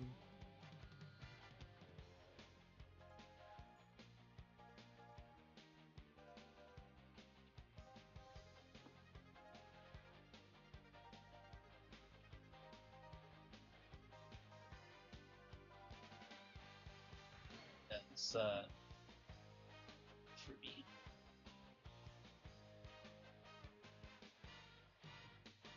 Not saying it looks bad per se, just doesn't doesn't look super inherently interesting. Trunks, it's funny because I kind of went the other way. I played the game and then I watched the show after I played the game.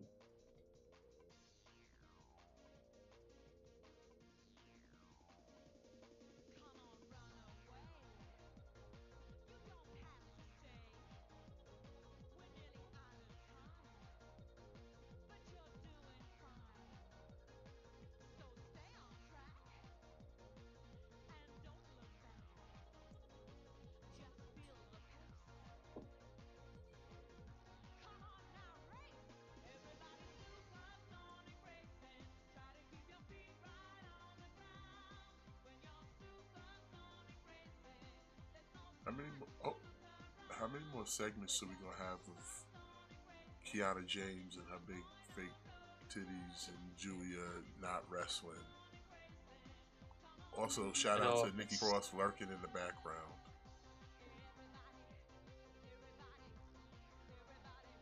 it's kind of insane. Like has she had a match? Has she done anything since winning the title? Nope.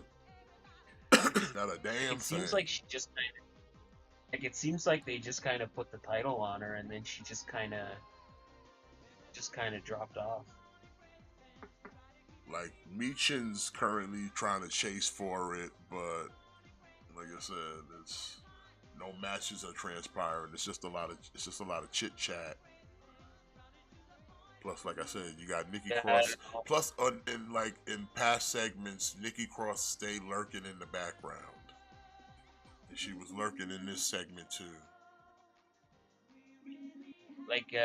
Look how many opportunities Michin had against Chelsea.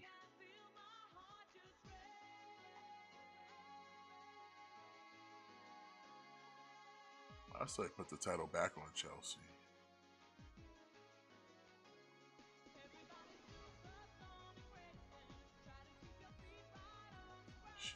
They should put that whole mid card division on her back, and like I said, build up your baby faces. 'Cause like I said, currently Julia ain't doing shit with the belt. She's just holding it, while Kiana James runs her mouth. It's again like it's one of those things where like they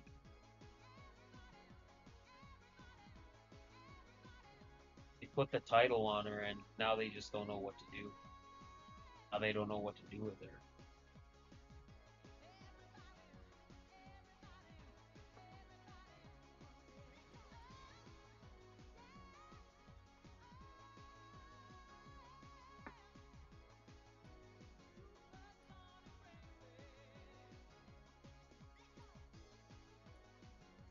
Like I said, the ref is cool.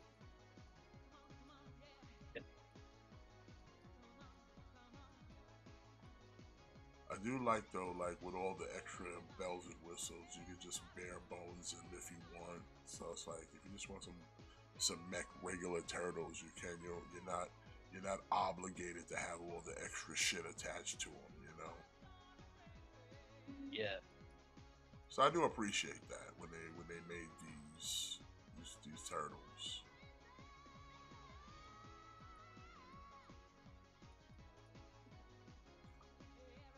Price though, $235, $23.50 deposit. Oh, hey now.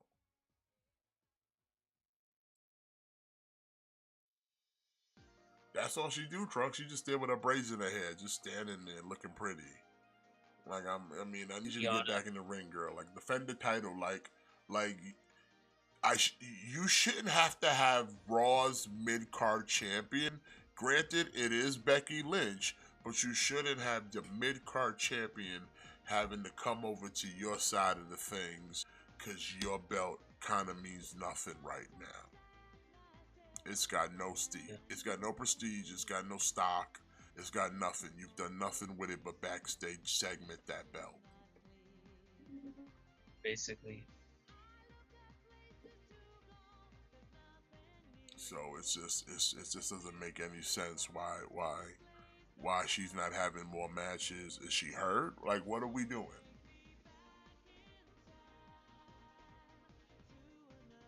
Like how many more segments do we need of Michin chasing this girl for before y'all even have it, and at least attempt to have a match with somebody?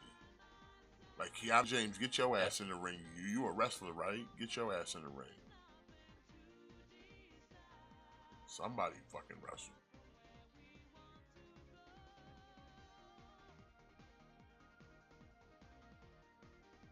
So we got this Dark Leo. This was the new one, not the other one. I meant to have this one here.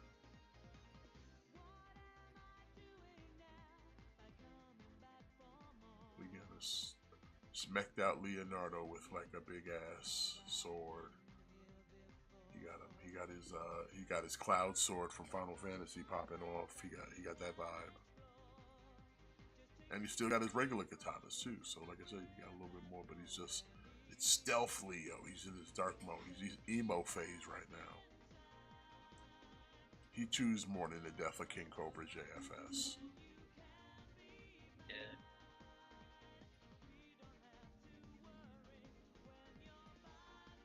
Listen, Cobra likes swords too. He likes swords and wands and the occult. Okay.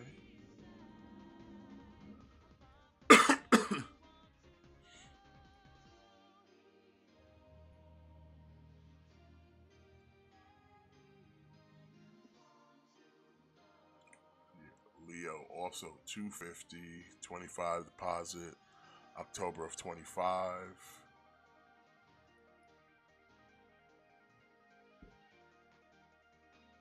Alright. Got Stephen Curry here.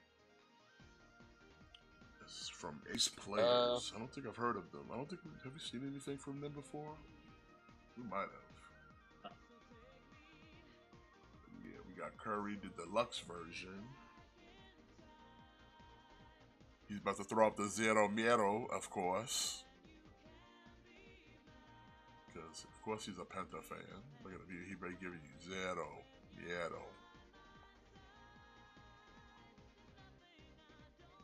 And a CM Punk fan. Look at that. Put you to sleep, son. Look at this. This dude's a fucking mark. Didn't see that coming, did you, man? He's coming. You get Steve Curry. You get the figure, and you find out, oh, this dude's just a mark. He's just a wrestling mark. He's giving you Zero Miedo. He's about to put you to go to sleep.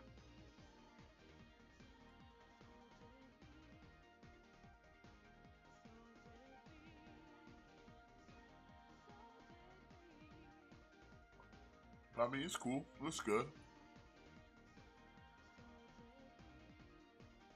Oh, we got some NBA trophies. We got the championship. We got the MVP.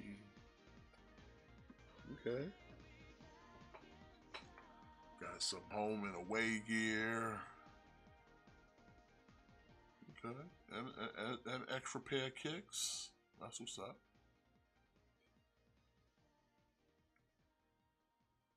See, and this is the only time when it is appropriate that he does not have two fucking fists. Why? Because he shouldn't be throwing hands on the basketball court, okay? You should be throwing hands on the basketball court. So two fucking fists do not apply in this occasion. But hands that are meant to hold the ball and dribble, yes. Maybe dunk, yes. But we are not throwing fists. We got hands to throw Zero Miedo, yes. But no fist.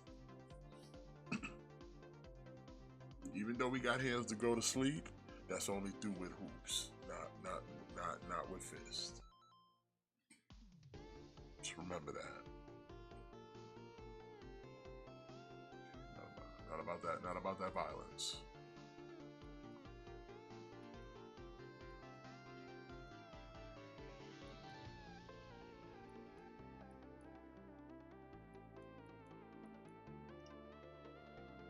Shouldn't be throwing hands. Shouldn't be throwing hands on the court, bro. You're a basketball player, not a fighter. Yeah. So yeah, unless you're throwing up Zero Miedos, Zero Miedo should be the only thing you're throwing up. Zero Miedo. Maybe go to sleep. But like I said, you're only putting them to sleep with them hoops, son. You're making it rain on them, making it rain.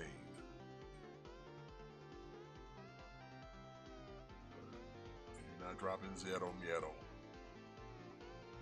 I don't want to hear it. That's just violence. So you can't be throwing hands. Can't be throwing hands. That's just the way it is, bro. Curry set you back 484 with a 72.60 deposit. First quarter of 26. Overly priced Raphael. We got this overly priced statue of Raphael from TMNT 1990s. Deluxe edition because he comes with Baby Raph. So yeah. It's a big ass statue of Raphael.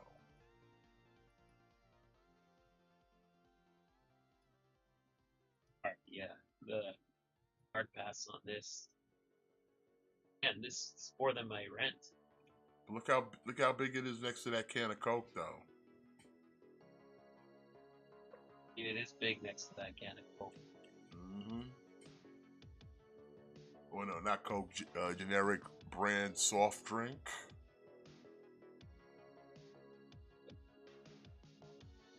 You can't get Coke. But this is not for the broke boys. If you ain't got that 1850, kid, get out of here. With that 227, not Marla Gibbs apartment building, 50 cent refundable, third quarter 26. Yeah, jeez. Look at that deposit. That deposit, son, that 227, or that 277, it's nasty. That's what you eat. That non-refundable, bro. It's for real. Overly priced Godzilla.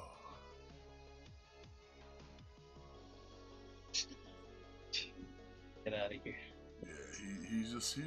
I don't even know it's the speciality because there's another version of this, but the only difference is his mouth is closed, and it's like I doubt this thing is coming in here smoking. Like, so what is this? Does it smoke automatically?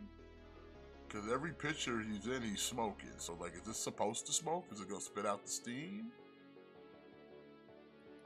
I mean, if it does, that's hot. Don't get it twisted, but still, for the price, no. Stop. Like, stop it. Cut it out. But you see the price.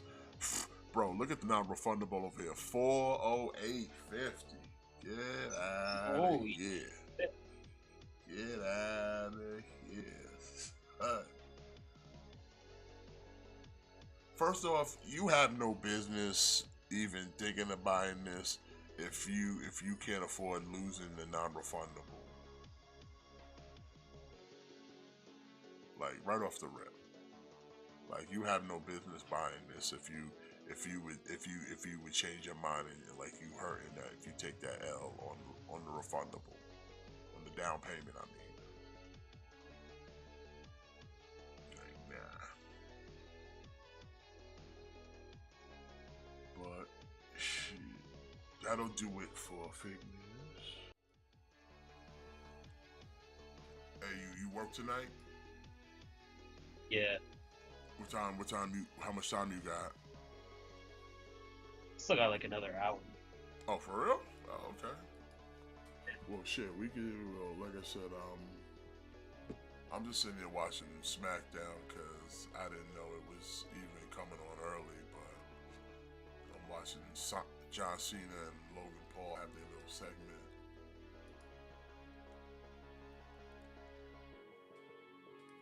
Hogan.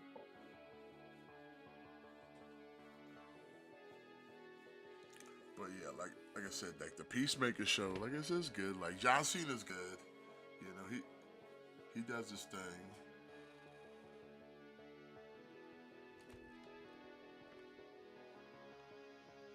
It's just the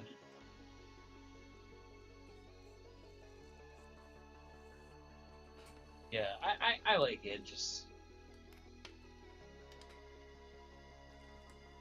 again, like everything aside from the orgy, was I thought was good. That's the only part that I didn't really Yeah, think that like was the necessary. orgy was just a little extra. I didn't know what was that for. And like it's not a thing where it's like oh, it's just like I'm put off because you had dudes like hanging dong. Like it's just it's not even that. It's just that if it was in the boys, I would expect a scene like that in the boys because it's that kind of show. But I just don't want that kind of stuff in my DC universe. Yeah. They're putting out the '90s one in theaters. That's pretty cool. Ain't nothing wrong with that. They've done that for other movies, like Transformers, the movie. They did that a while back, where they was putting it out in like selected theaters to watch the old Yeah. '86 movie. So they're putting out the '90s Turtles. That's cool.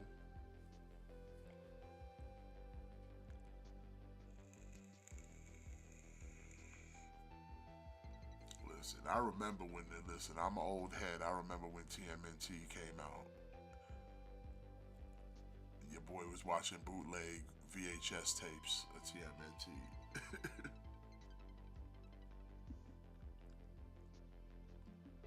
Not even bootleg DVD, bootleg VHS.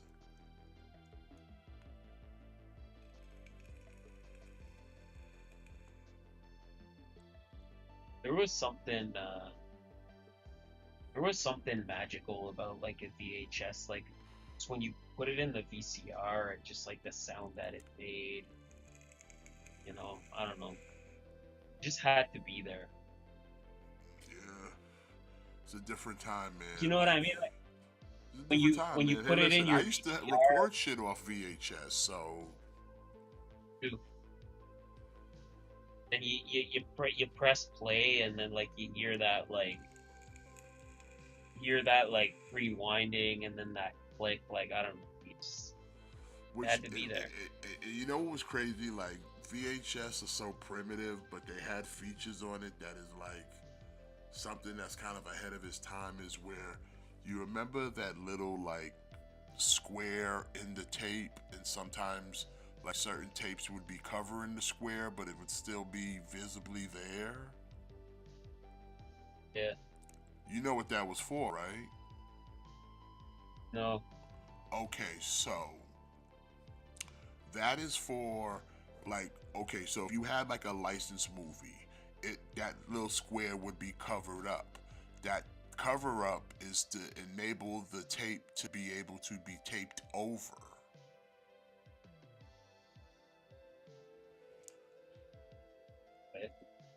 So like if you break the seal, like so if you ever saw like back in the days when they had blank VHSs, the thing would be like free because that was meant to be taped.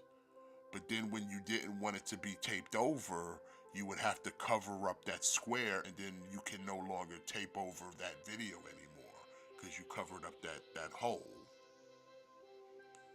So like anytime you bought a VHS, like if you got old VHSs in your house right now that are movies, you'll see it's covered.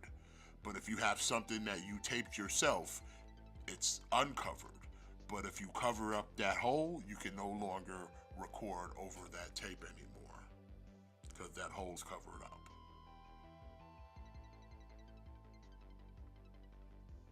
Like that's a crazy little thing that they put in the VHS. I don't think a lot of people knew. And if you did, hey, cool.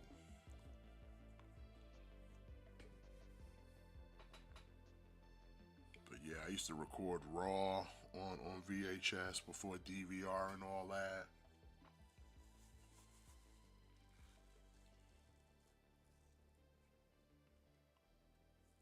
And if you was really nice with your shit, you knew how to set your VCR to record shit at a scheduled time, and your shit was popping.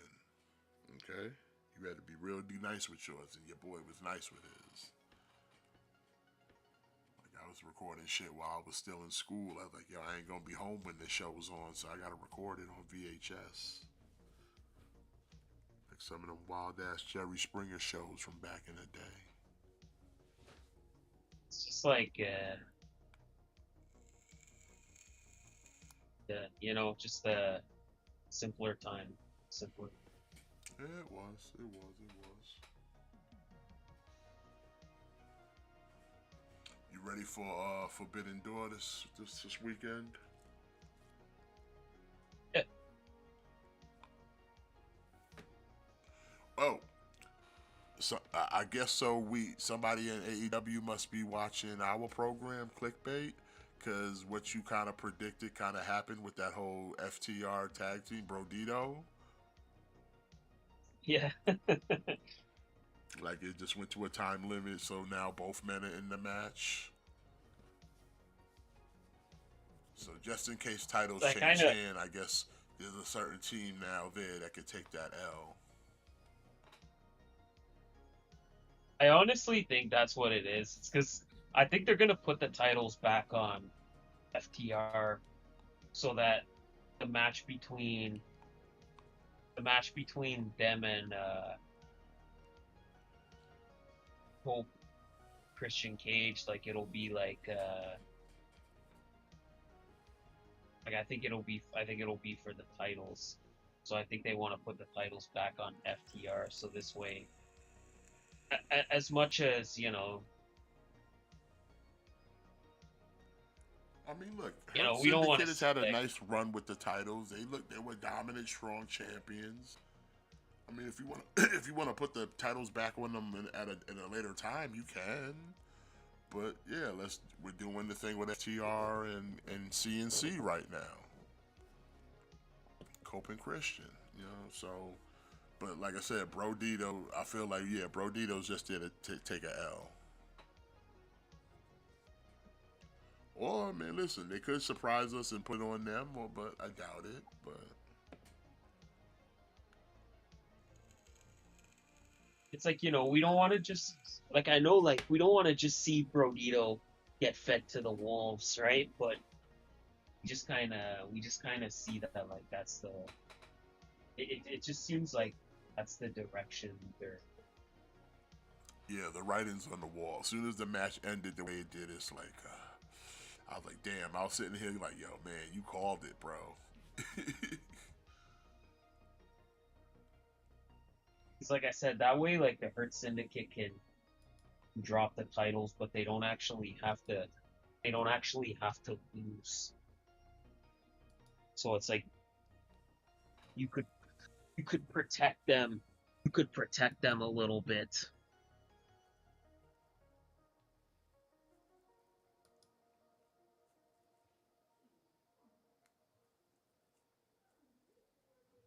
Yeah, I was just like, man. And like, let's be real. Like,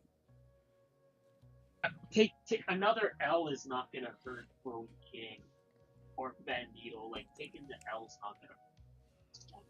I mean, they take L's regularly though, especially if they're Which on like, the main shows for the most part. Like, yeah, but Bandito does fine on Ring of Honor, but that's Ring of Honor. which like you could maybe make the argument that that's its own issue. That why are they taking so many L's? Like, you could maybe say like maybe that's its own issue, but I think in this situation, like it's not gonna hurt them that much. No, not really. Especially if Bandito takes the L at Forbidden Door, he'll recover next weekend because next weekend it's the Ring of Honor pay-per-view, and then he's defending the title against Hachicero, so like he'll probably win that match, and then I don't know, recover. bro. Don Callis family's kind of on a hot streak right now. You got your boy Fletcher got his TNT. Takeshita just winning the G1. They might fuck around and put the Ring of Honor title on Hachicero. Hachicero, new Ring of Honor champion? Yeah, man. I don't know, brother. I wouldn't call that a foregone conclusion.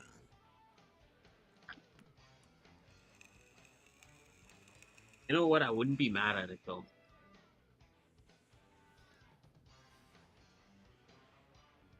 I certainly would not be mad at it. Cause like it's not like really Bandito doing that much with his second run as Ring of Honor champion. To be like he got the title off of Jericho and that was about it.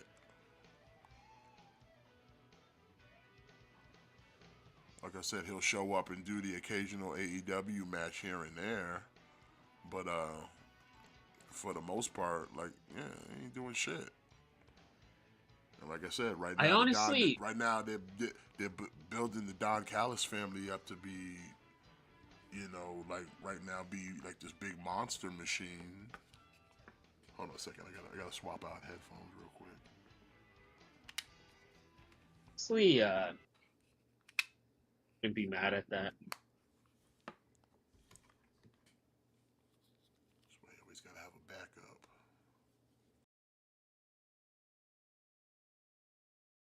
Can you hear me? I can hear you.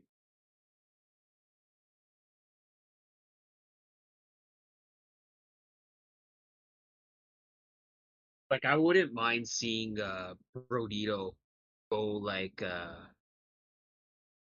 as like a full-time tag team, you know?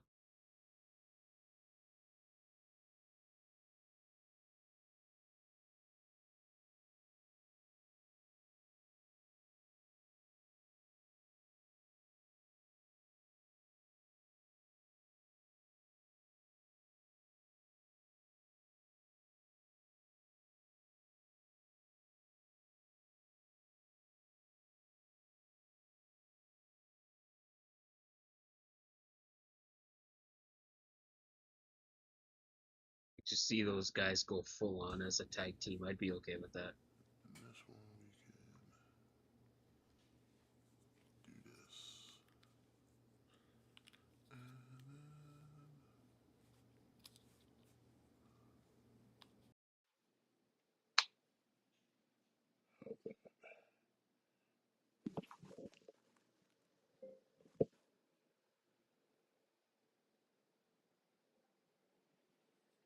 I think I should hear you now. Give me a check, Matt. Uh, testing, God dang testing, it. 1, 2, 3. God dang it, Bobby. I think it bothered me.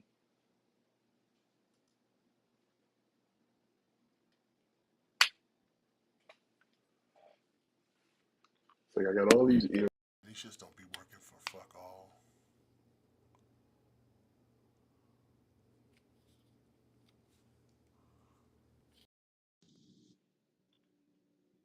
Alright, how about now? Testing, testing. Test. Now you're coming out of my goddamn. Stop fucking bullshit. Stay having goddamn. Technology. No, well, I was trying to buy new headphones because like these shits be dying to fuck off like so quick. The battery.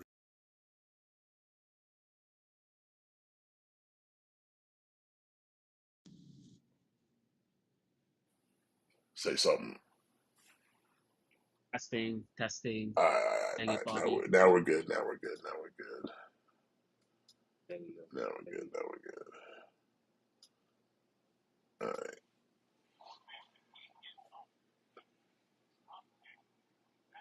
It's like, God dang it, I'm trying to freaking hear my boy outside my headphones, man.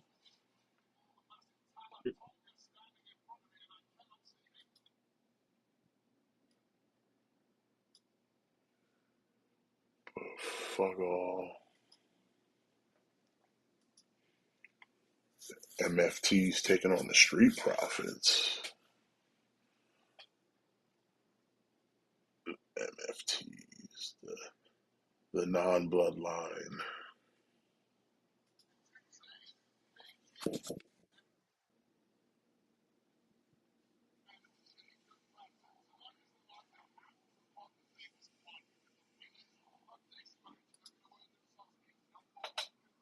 Non. What the fuck?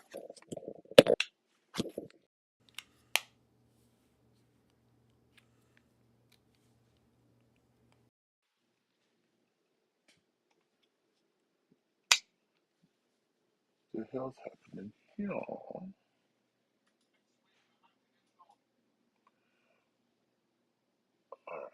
hold on a second, chat. Give me a second. BRB.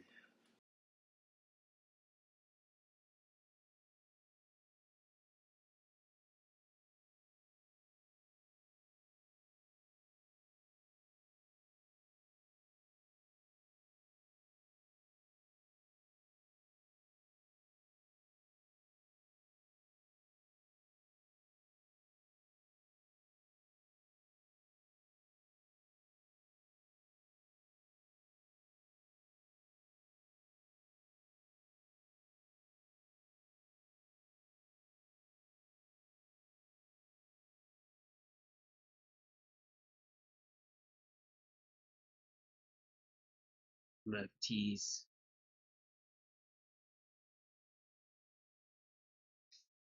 Saw somebody the other day was like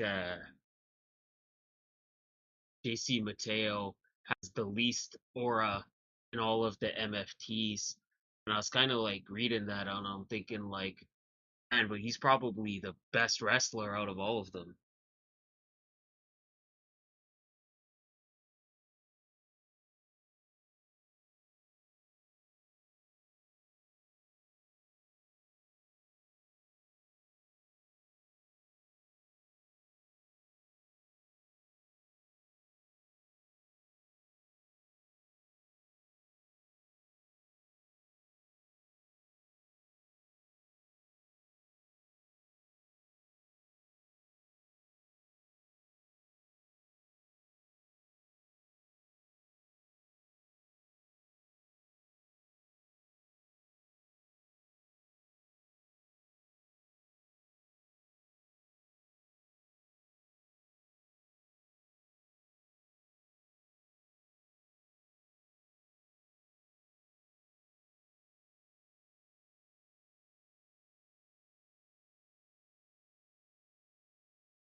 Alright, I'm back.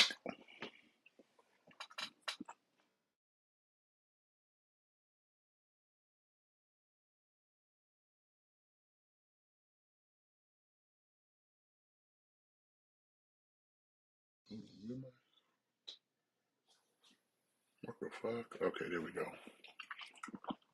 Alright, Matt, can you hear me?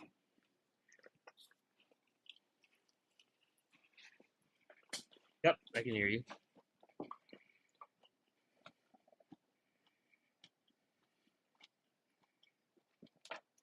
I bet. Sorry about that, chat. Had some technical difficulties.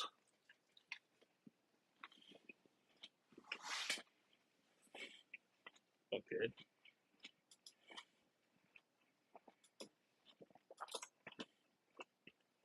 Now, what were we talking about?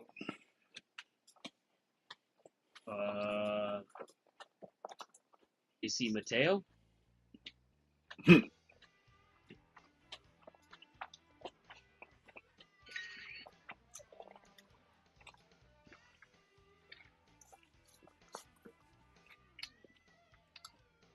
Okay, here's the question. Since we JC Mateo, how high you think his ceiling is in WWE? Uh,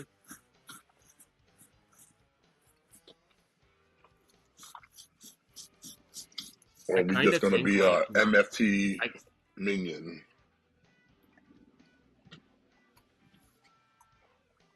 I just think he's one of those guys that like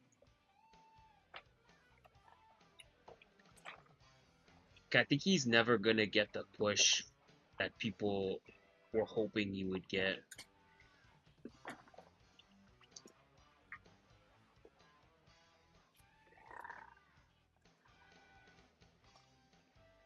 Do we win any singles titles? So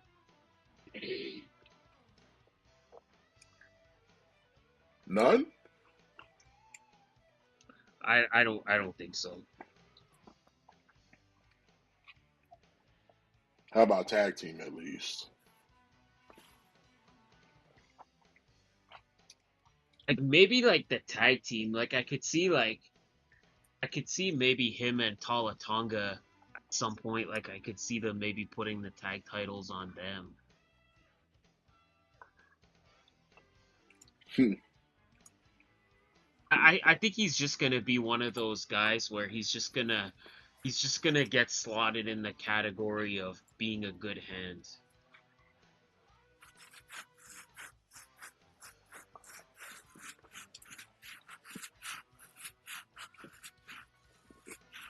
I say if they ever when they ever decide to break up the MFTs, if they book them like as like a good baby face, maybe I just see him maybe getting a mid card run somewhere. Like he needs to have that like Jacob Fatu effect where like Jacob Fatu was so over that like they ended up just taking him out of the MFTs and putting him on his own because he was just so ridiculously over. I just don't see JC Mateo having that same effect. Hmm.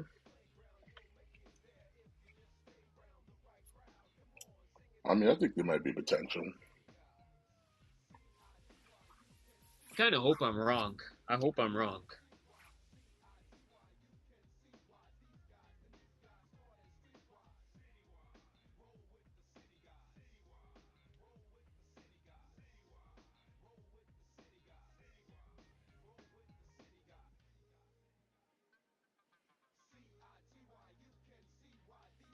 Hmm. We need Tonga to return, man, so we can get the gorillas popping off. Uh,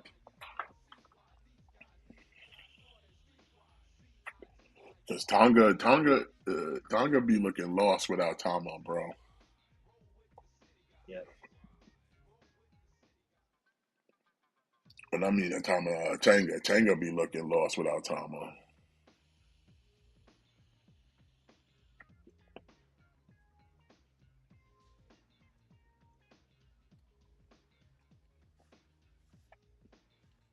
Get JC Mateo, give him the single IC titles, US title run or something.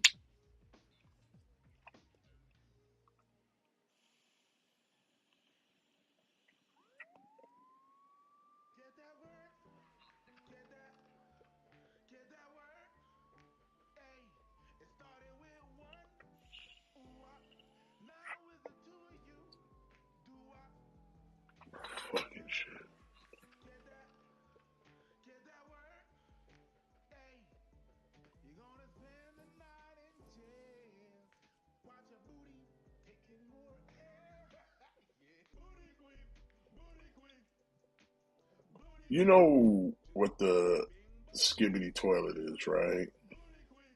Boy, Yeah. booty queen. Have you seen the toys they made for it in like Walmart or Target?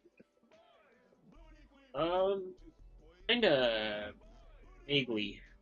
Because like they have like, of course, like the toilet head thing, whatever the fuck it is. But then they're like 6-inch figures that are just like the dudes with the cameras and shit for heads. that's a jail anthem. That's a jail anthem. Okay, yeah. And like they're not selling at all. Like they're peg woman to all hell.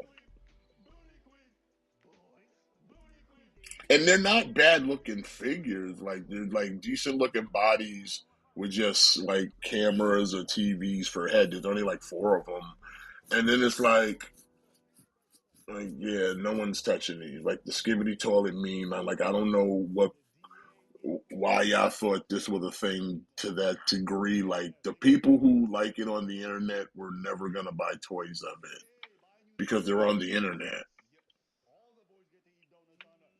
You know what I mean? Like Like maybe you can market some of the goofy stuff to like little babies or something, but like it's only a small market. Like you making a whole action figure line of it is like, who is this for? It ain't for the adult collector because the adult collector's not really fucking with no skibbity toilet. Sure, like I said, the figures are fine to do whatever if you what you want with your imagination. But like as for like no one's gonna buy it like, oh man, I love skibbity toilet. You know, So like, but the reason I'm bringing it up is because like I guess what Michael Bay's making a skibbity toilet movie, and it's like how, why? Like there's so many questions, especially when you see the concept of the skibbity toilet. It's like why? I think it's because like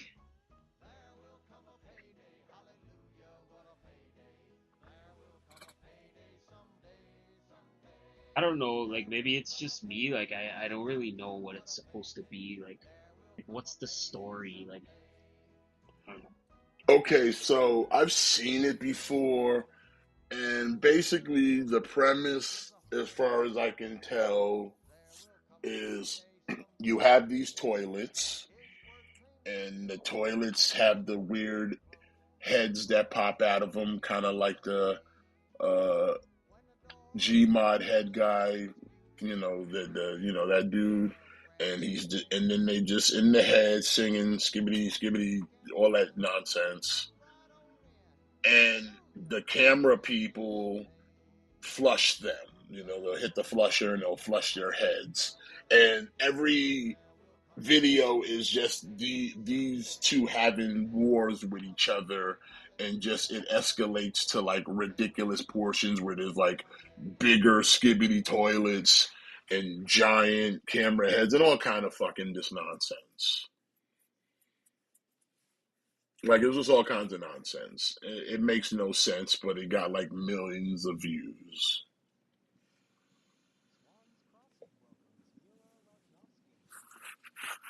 And yeah,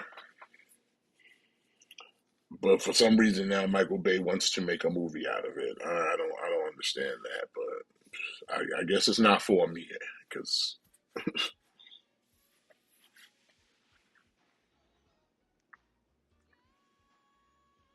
Yeah,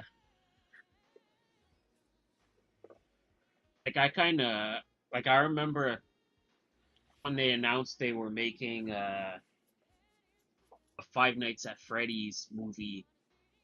I kind of thought that was strange. yeah, because it's like I mean a majority of like the audience that you're trying to attract for this really ain't gonna like I said, like maybe I don't know about a movie per se, but like to make an action figure of the Skibidi toilet, it's like the toy you're trying to market to. They were never gonna buy that toy because they are eternally on the internet right now. That's why the Skibidi toilet's so hot because they are on the internet. But like to Yeah, sit there and go, well, I'm gonna make a toy for this thing on that some random YouTuber made and whatever. And it's like, yeah, but who's buying that? The kids you're trying to get to buy it ain't gonna buy it because they don't give a fuck about toys. Because they're on the internet.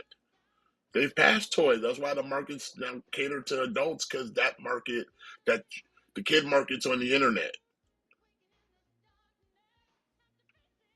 Like you marketing to the wrong people. Like it's like I said, the adults don't want the skibbity toilet because the skibbity toilet's fucking stupid.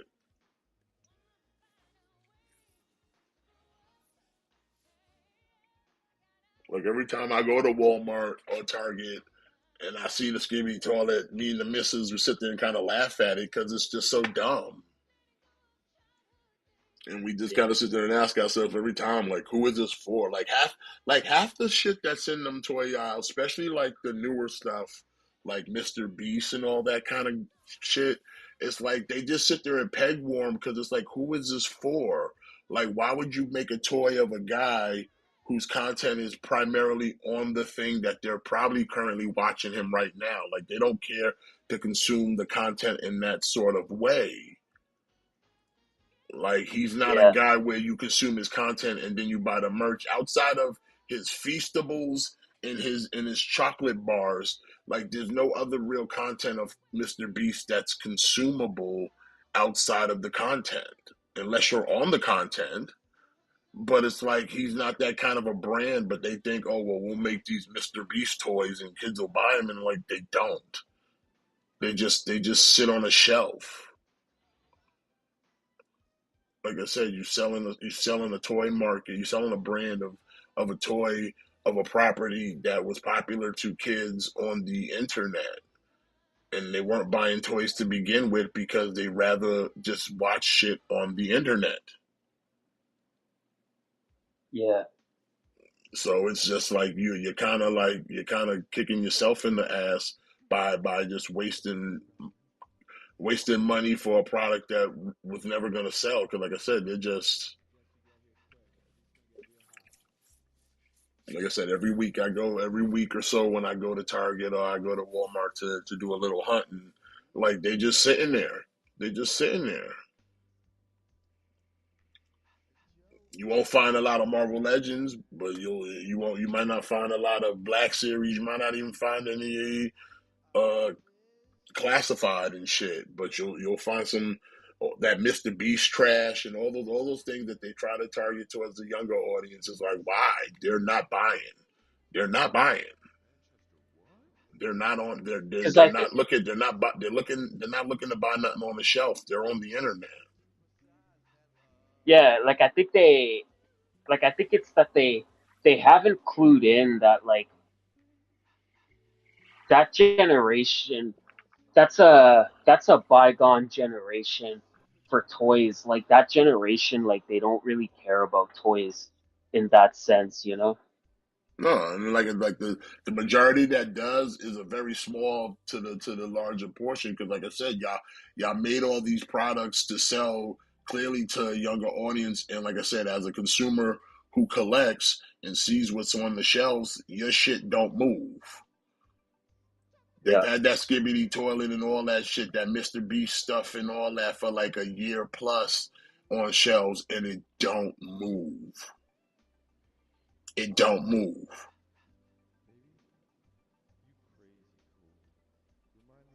And like I said, the shit that adult collectors are out there buying are the shit that's not on shelves. And the ones that cats do want to get on the shelves, they snatched up by the consumer and or the scalper. Like I said, you got to go to a different aisle to get the damn DC McFarlane shit because they moved it over there to electronics and whatnot. Because I think it's just I think it's sort of sad, but I think our generation is like the last generation of collectors. I mean, there's some young collectors out there. Don't get me wrong, but I'm just saying, like, I'm saying what the companies out there producing is like you're producing like figures and toys that are like no, like you're wasting plastic. No one's buying. The kids ain't buying. The kids ain't asking the parents to buy it for them. The adult collectors ain't buying. And like I said, it's just sitting there taking up space of a product that nobody asked for and nobody wanted. And you're just thinking, well, it's popular on the internet, we can capitalize on it, and it's like you're missing the point. They like it because it's on the internet. It's not that kind of a product that you need to now market it and make figures of it. No one asked for that. They want the content that's on the Exactly. internet.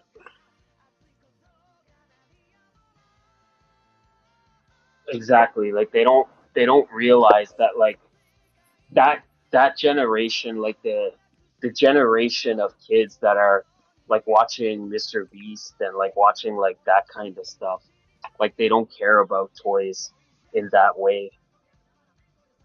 No, unless it's an app that can hook up to a computer that they can get in board and win money or some shit like that. They're not worried about no tangible figures or anything. Like I said, their cartoons and shit that is made today is not tailored to sell them a product. Sure, Yeah. it'll give them ideas for like style and individuality, it'll give them all those type of kind of like influence. But as far as like, man, I love this like it's like shows like okay, Steven Universe. You got it has a fan base, but it doesn't have a fan base that's like I want a Steven Universe action figure. No. You know what I'm saying? They're not asking for that. Like even when like back in the days when like Teen Titans Go was running, getting just jammed down your throat, there wasn't in an audience going, man, I want me some Teen Titan Go figures. Like no one's asking for that. Like they weren't asking. Even like in like the early 2000s when they stopped really commercializing stuff, when you had shows like Dexter's Lab or whatever, or the Kids Next Door or stuff, no one was asking for figures of Doug. You know what I mean? I would want that now Sure you though. had the mainstay properties, but like them cartoons weren't made to be advertised as a product and more just a piece of content. So it's like yeah, and especially later and like in the later 2000s, like I said, a lot of the cartoons you have they're not marketed as oh this is the next toy coming out. No, this is just the next piece of content.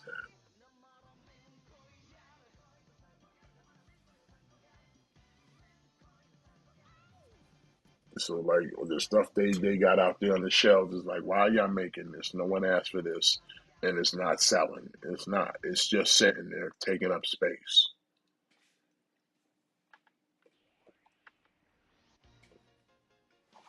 taking up space, and like wasting plastic. It's gonna end up in an. It's eventually gonna end up in an Ollie's somewhere or Ross's, or Marshalls or whatever. One of them discount stores. One of those like Five Below. But man, it is what it is. Yeah, it's just like again, like it's just the target audience they think they have don't want that stuff.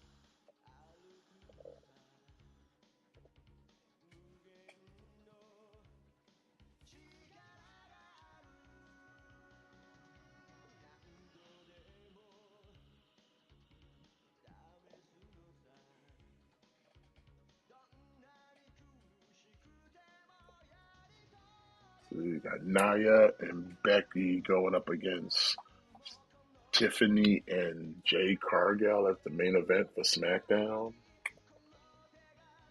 Uh, not the best decision. All this, but okay.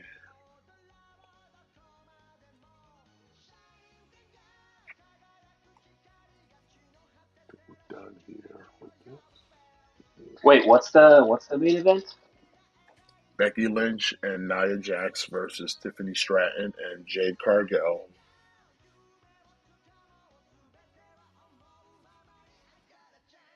Oh, match of the year right there. Mm-hmm. Five, automatic 5-star classic from Meltzer. You already know. In fact, I'm pretty sure when he saw this on on the dirt sheet, he got a little chubby when he heard about it, and it wasn't because it was an all women's match. It was just like, oh, the talent.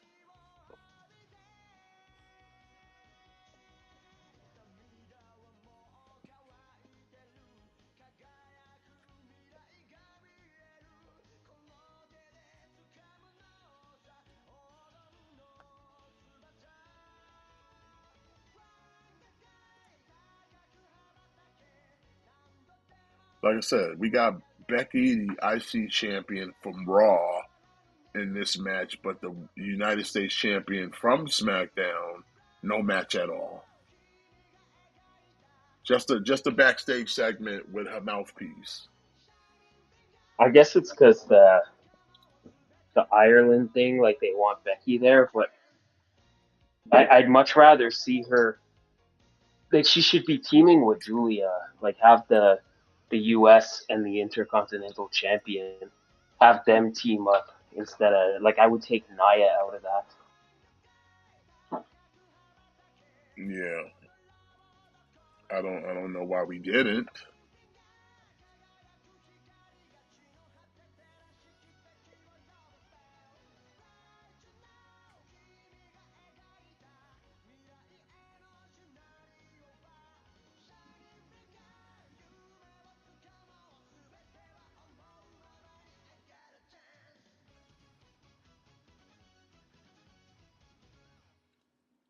Nia Jax though has been dropping a lot of lbs as of late.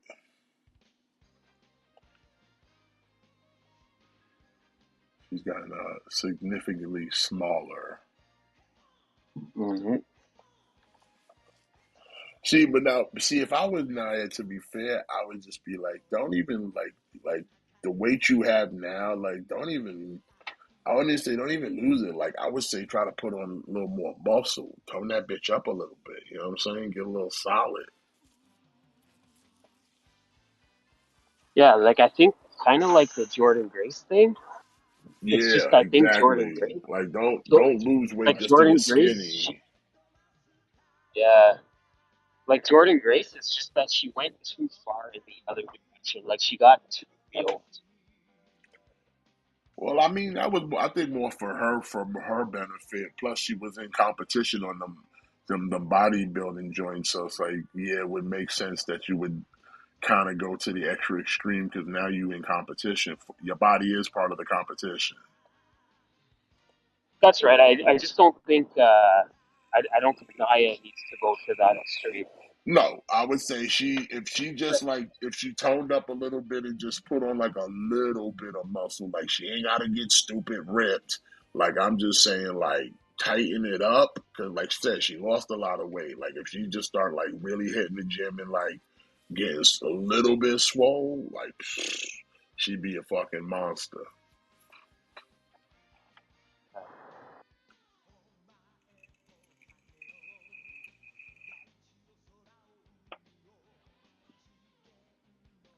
Like I don't know, I know you don't watch NXT because she had a match a couple weeks back with Lash Legend. It's pretty decent. Female Hoss match right there.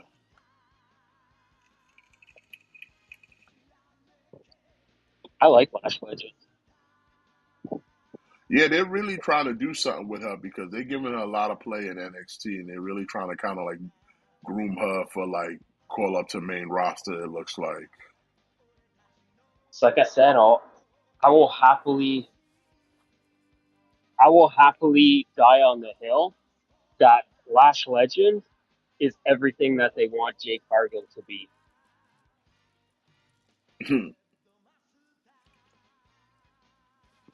Hell, she might be everything they want Nia Jax to be. I'm telling you, like I said, if Nia Jax just like kind of hit the gym a little harder, eh, she would probably end up looking like the Lash Legend to a degree. Yeah. Like put on a little weight, but like tone that shit up some.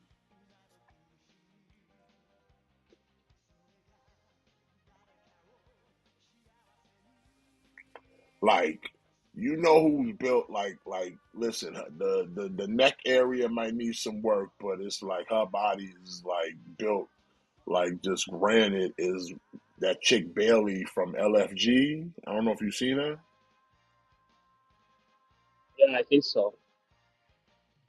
Like I Like think I the know who you're talking about. like from the face to the neck is kind of rough. Like it could use some real work, but her body, like her build is just like it's cut. Like she got striations on striations.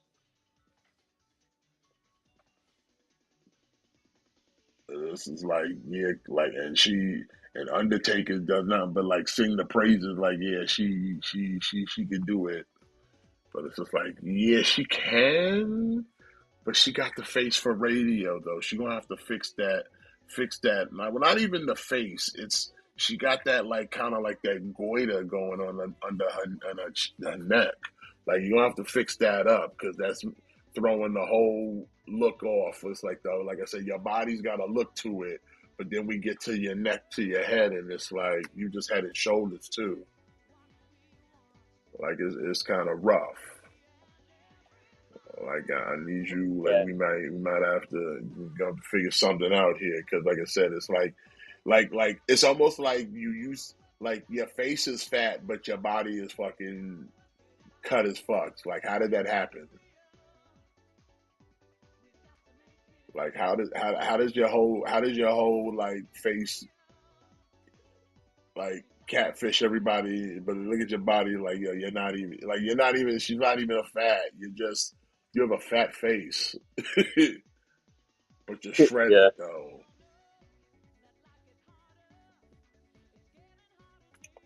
Oh wow. Jay Cargill and Tiffany Stratton won. I am stunned. I am stunned. I'm not stunned.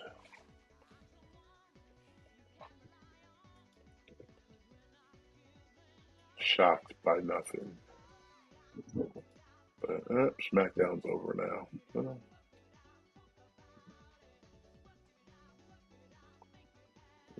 How much time you got left? Uh, 15 minutes or so. 15 minutes? Yeah, I got 15 minutes. I got 15 minutes.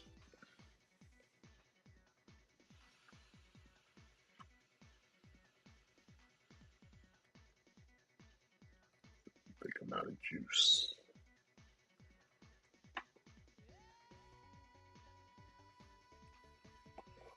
You know what I did like about the Peacemaker? Like I like the alternate versions look was a little. I think I like his look a little bit better than the regular Peacemaker. Yeah. I like his helmets.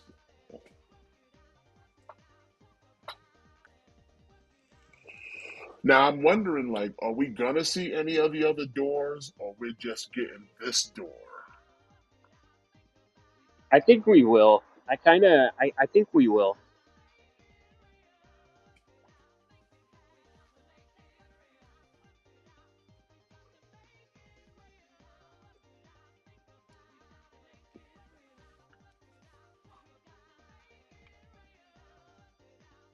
Oh, that is cool. Like I wouldn't be. Remember that map thing I showed you that shows like people pixel draw on the maps? Yeah. Well, my boy right now, he's pixeling out Cobra doing a salute over Casper. There's mad people have already thrown up RIPs on that map already, bro. It's ridiculous how quickly it came up already.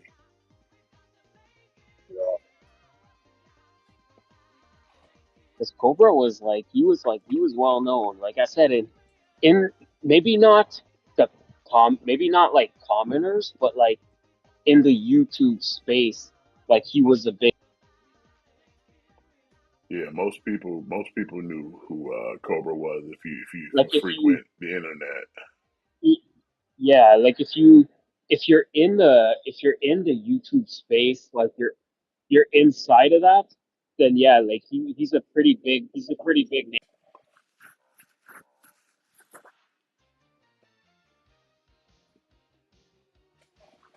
Like I'm looking at it now, and there's mad like Rip Cobes, R.I.P. King. That's still wild, man. Yeah, man. I mean, listen. I think most people who watched Cobra always have in their mind like, yo, this dude's gonna die. Yeah, I've always said that myself. Like this dude's gonna die. Because he did nothing but live recklessly. Everything yo, from the yo, alcohol, the drugs, the food, everything. He just lived recklessly. He made all the wrong decisions. Like I said, Cobra's the type of dude. He can't just smoke a cigarette. No, he got to smoke a cigarette. He got to smoke a cigar, a pipe, chew tobacco, all this in like the same in one sitting, which is like just too excessive. He was just too excessive. Like I said, we got to drink. all these combos. We got to drink like this, like excessive. It was only a matter of time. We had poor Again, yeah, hygiene. like the drink combos, like it's not even just have a beer. It's like a beer mixed with vodka, mixed with Jack Daniels, mixed with like cream soda. Yeah, Okay, it's always like excessive. It's like again, it's one thing if you eating fast food, which fast food we is something that we already know is not good for us. But when you're eating fast food and you're eating like a pound of bacon on it, and then you're adding Doritos, and then you're adding all this ungodly.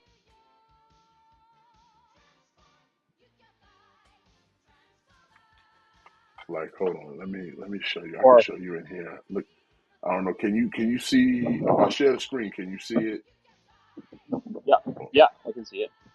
You see what he's putting up? He's making Cobra. It's Cobra doing a salute. Ah, that's nice.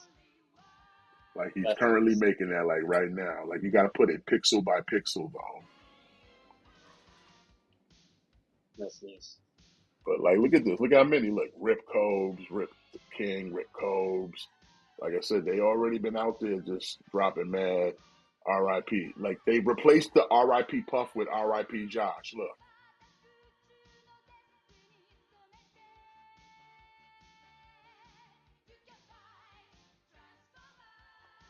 so it's like yeah, they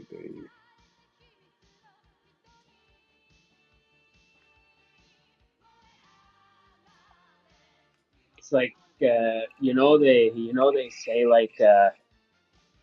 they say like every hot dog takes like 5 minutes off of your life or whatever. Which yeah, I think that's all kind of bullshit, but whatever. But it's like when you're making a hot dog and like you're cooking it, you're cooking your hot dog in like bacon grease, and then you're adding Doritos, and then you're adding like nacho cheese, and then you're like I said, you're adding all this other stuff. Like it's the hot dog is probably bad enough, you know? yeah.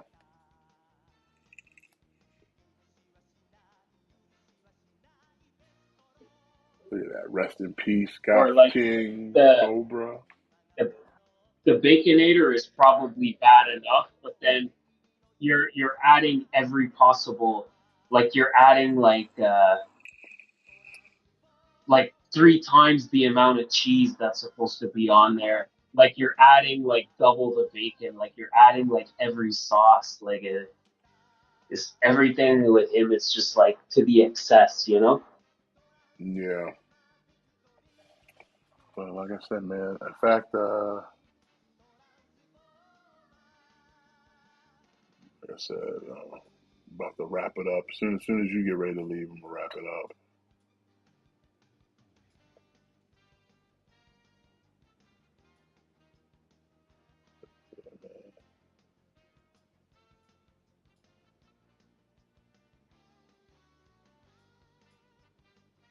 Like in the grand scheme of things, it does it means nothing to a lot of people, but also it's one of those things that like if you've been on the internet enough and seen enough crazy shit on the internet, it's like yeah, you've had to see Cobra at some point. Yeah.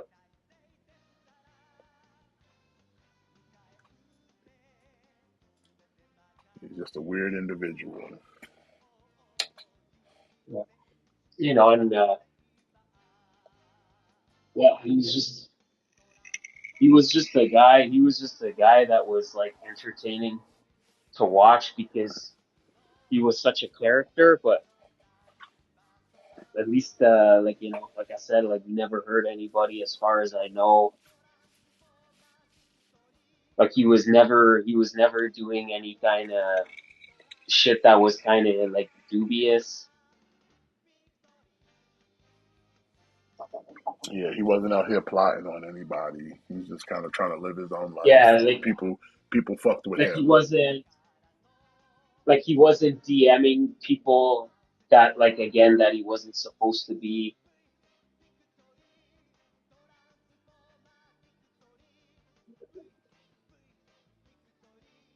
Like I said, pretty much all of Cobra's life was an open book. Everybody knew everything about his business because Cobra can't help but tell you his business. Even when he doesn't try to tell you his business, he'll tell you his business. Yeah. Hey, and for what it's worth, at least, I mean, even though it ended in shit, at least he broke that dry spell before he died.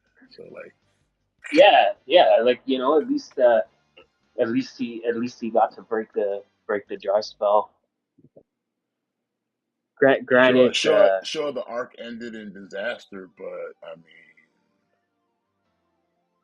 as Cobra would say, I used to got my dick wet.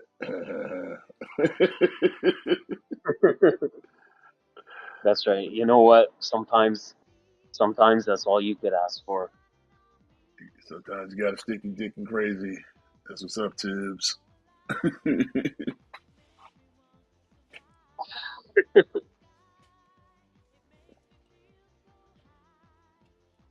But yeah, man, it's like I said, it's wild. Like Hey, yep. you know what's All gonna right. happen, but like when it actually happens, it's like, oh man, I wasn't expecting it to be like this. Yeah.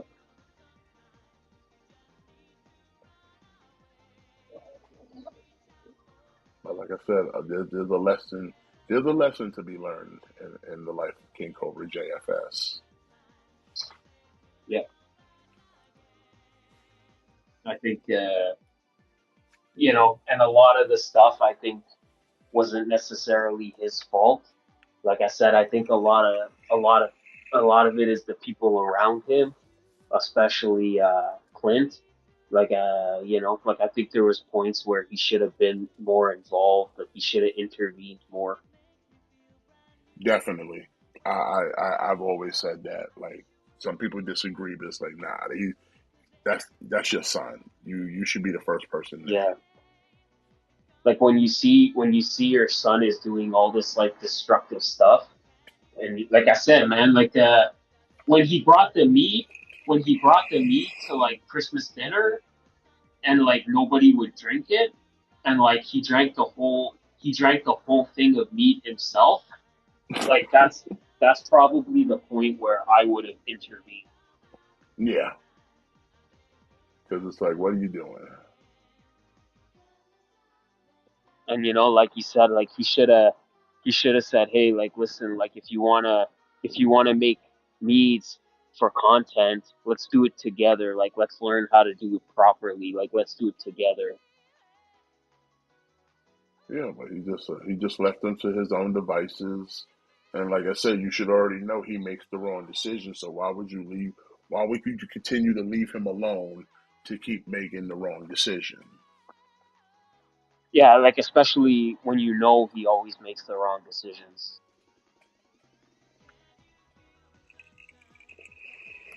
So that's why I'm like, I feel bad. I feel bad for Cobes. I feel bad, but like I don't feel bad for Clint because it's like Clint, you could have done more as a father, bro. You were his last line of defense. That's your boy. So Yeah, it's almost like he's posting videos and he's crying about how sad he is, but it's like maybe if you felt that strongly when he was alive, maybe you could have did something. exactly, exactly. Like when people on the internet are kind of when people on the internet are kind of looking at all these patterns of destructive behavior, and people on the internet are kind of calling it out, and then you're his dad, and like you can't tell me like you didn't know this stuff was going on. Like you can't tell me you didn't know the dude had a drinking problem when he's doing these streams and he's getting blackout drunk and passing I out mean, my dude, on there was a stream. time where when Cobra had no booze or no kind of drugs, this dude was huffing cologne. And I mean, on camera, just blasting it up his nose. And it's like, at what point as a father, you don't step in and like, yo, bro, what you doing? Like I'm watching you on some other person's stream, sitting there with a bottle of cologne, and they even called it out, like, "Yo, Cobes, what you doing?" He's like, "I'm huffing." It's like, you ain't. That's not good, Cobes. And he was like, "Yeah, it's fine." It's like, no, it's not. So Yeah. it's like, as a father, when do you step in and be like, "Yo, bro, what are you doing? You over here huffing?" Yep. That's why I'm like, Exactly. Clint, like, I'm sorry. I've watched, I don't even, like, granted, like, that's your son, but, and I've only watched Cobra for like 4 years plus, maybe. And even I can tell, like, shut up. If that was my kid, I would not sit by and watch this dude destroy himself like this. I remember a time when Cobra had teeth in his mouth, and then they slowly went away. The teeth went away because they rotted out of his mouth. So it's like, at what point do you go like, bro, come get your boy? And it's like, I know cats on the internet were telling you this because you be blocking and all that shit. So it's like, you don't sit there and pretend like you didn't know. You just chose not to do nothing. Exactly. Exactly. Like you can't sit there and pretend you didn't know what was going on. Like you did know what was going on. You were just looking the other way. And then he tried to blame it on, well, Josh has the opposite defiance disorder, and it's like, okay, well then that's why you get him some help, bro. But you can't have him out here like just sitting here drinking poison and making trash food that is like probably not healthy for him. It's like step in, bro. Like if you don't want to put him in like a home or something, like you gotta at least have some better supervision on him at least. Yeah. Just, Like pop in once in a while. Like pop in every 3 4 days, or like pop in once a week. nah, it ain't even once a week. You gotta pop in daily just to be like, hey Josh, don't sit here all night and drink yourself blackout drunk. Like don't do that. You know what I'm saying? Don't sit here and make garbage ass mead. Don't sit here and do that. Yeah. You know what I mean? If you're gonna have food, if you're gonna make food and you're not gonna eat it, put it in the refrigerator or like container it up. Don't just leave it out here to sit here and rot and then you're gonna eat it 3 days later. Like don't do that. But like you need somebody to come in the home and be like, hey man, like you okay? You good? Like even if you gotta go there and talk to the dude for like an hour, like go talk to your son, see what's popping. Like you just stuck him Yep. in a trailer and left him there by himself. And maybe every now and then Basically. some weirdo friend will show up and crash on his couch or something for a couple days. Yeah. Or you run the risk of crazy ass Jessica trying to manipulate herself back into his home, doing Hmm. God knows what. Because you're like, let's not forget, she did rape him. She did rape Cobra. Yeah. No question about it. But like I said, apparently a couple days prior, she sent him a package of some stuff or whatever because she stayed trying to stay relevant by trying to get back in his good graces and shit. Like, nah, you crazy woman. Kind of makes you wonder if there was something to that. Well, people are talking about looking into it because it's like because they know there were times she was trying to give him stuff like of the drug variety.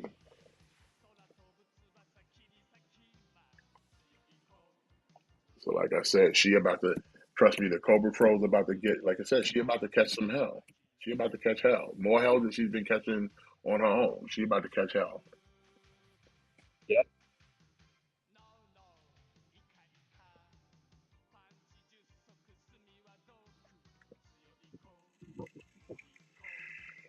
Like if she thought the trolling she was receiving now was bad, like nah, it's about to get ugly for you. Like it's about to get real ugly.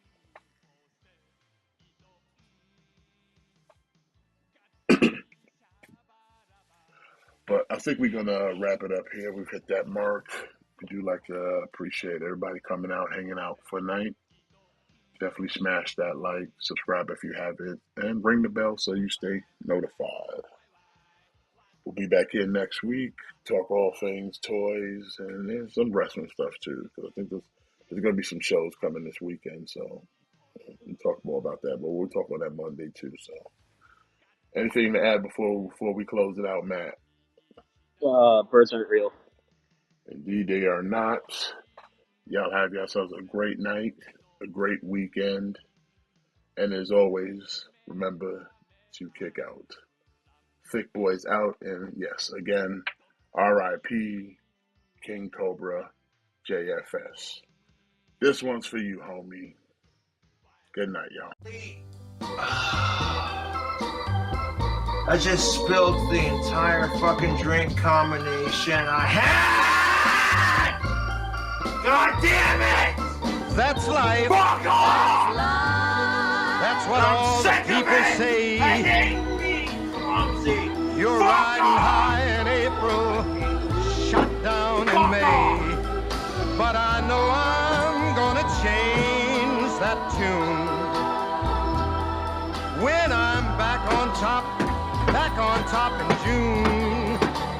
I said that's life, and as funny as it may seem, some people get their kicks stomping on a dream. But I don't let it get me down. 'Cause this fine old world, it keeps spinning around. I've been a puppet, a pauper, a pirate, a poet, a pawn and a king. I've been up and down and over and out. And I know one thing. Each time I find myself flat on my face, I pick myself up and get back in the race. That's life. I can't deny it. I thought of quitting, baby. She'd be screaming, leave me But alone! my heart just ain't I'm gonna washing buy my it. face! And if I didn't think it was worth one single try, I'd jump right on a big bird and then I'd fly.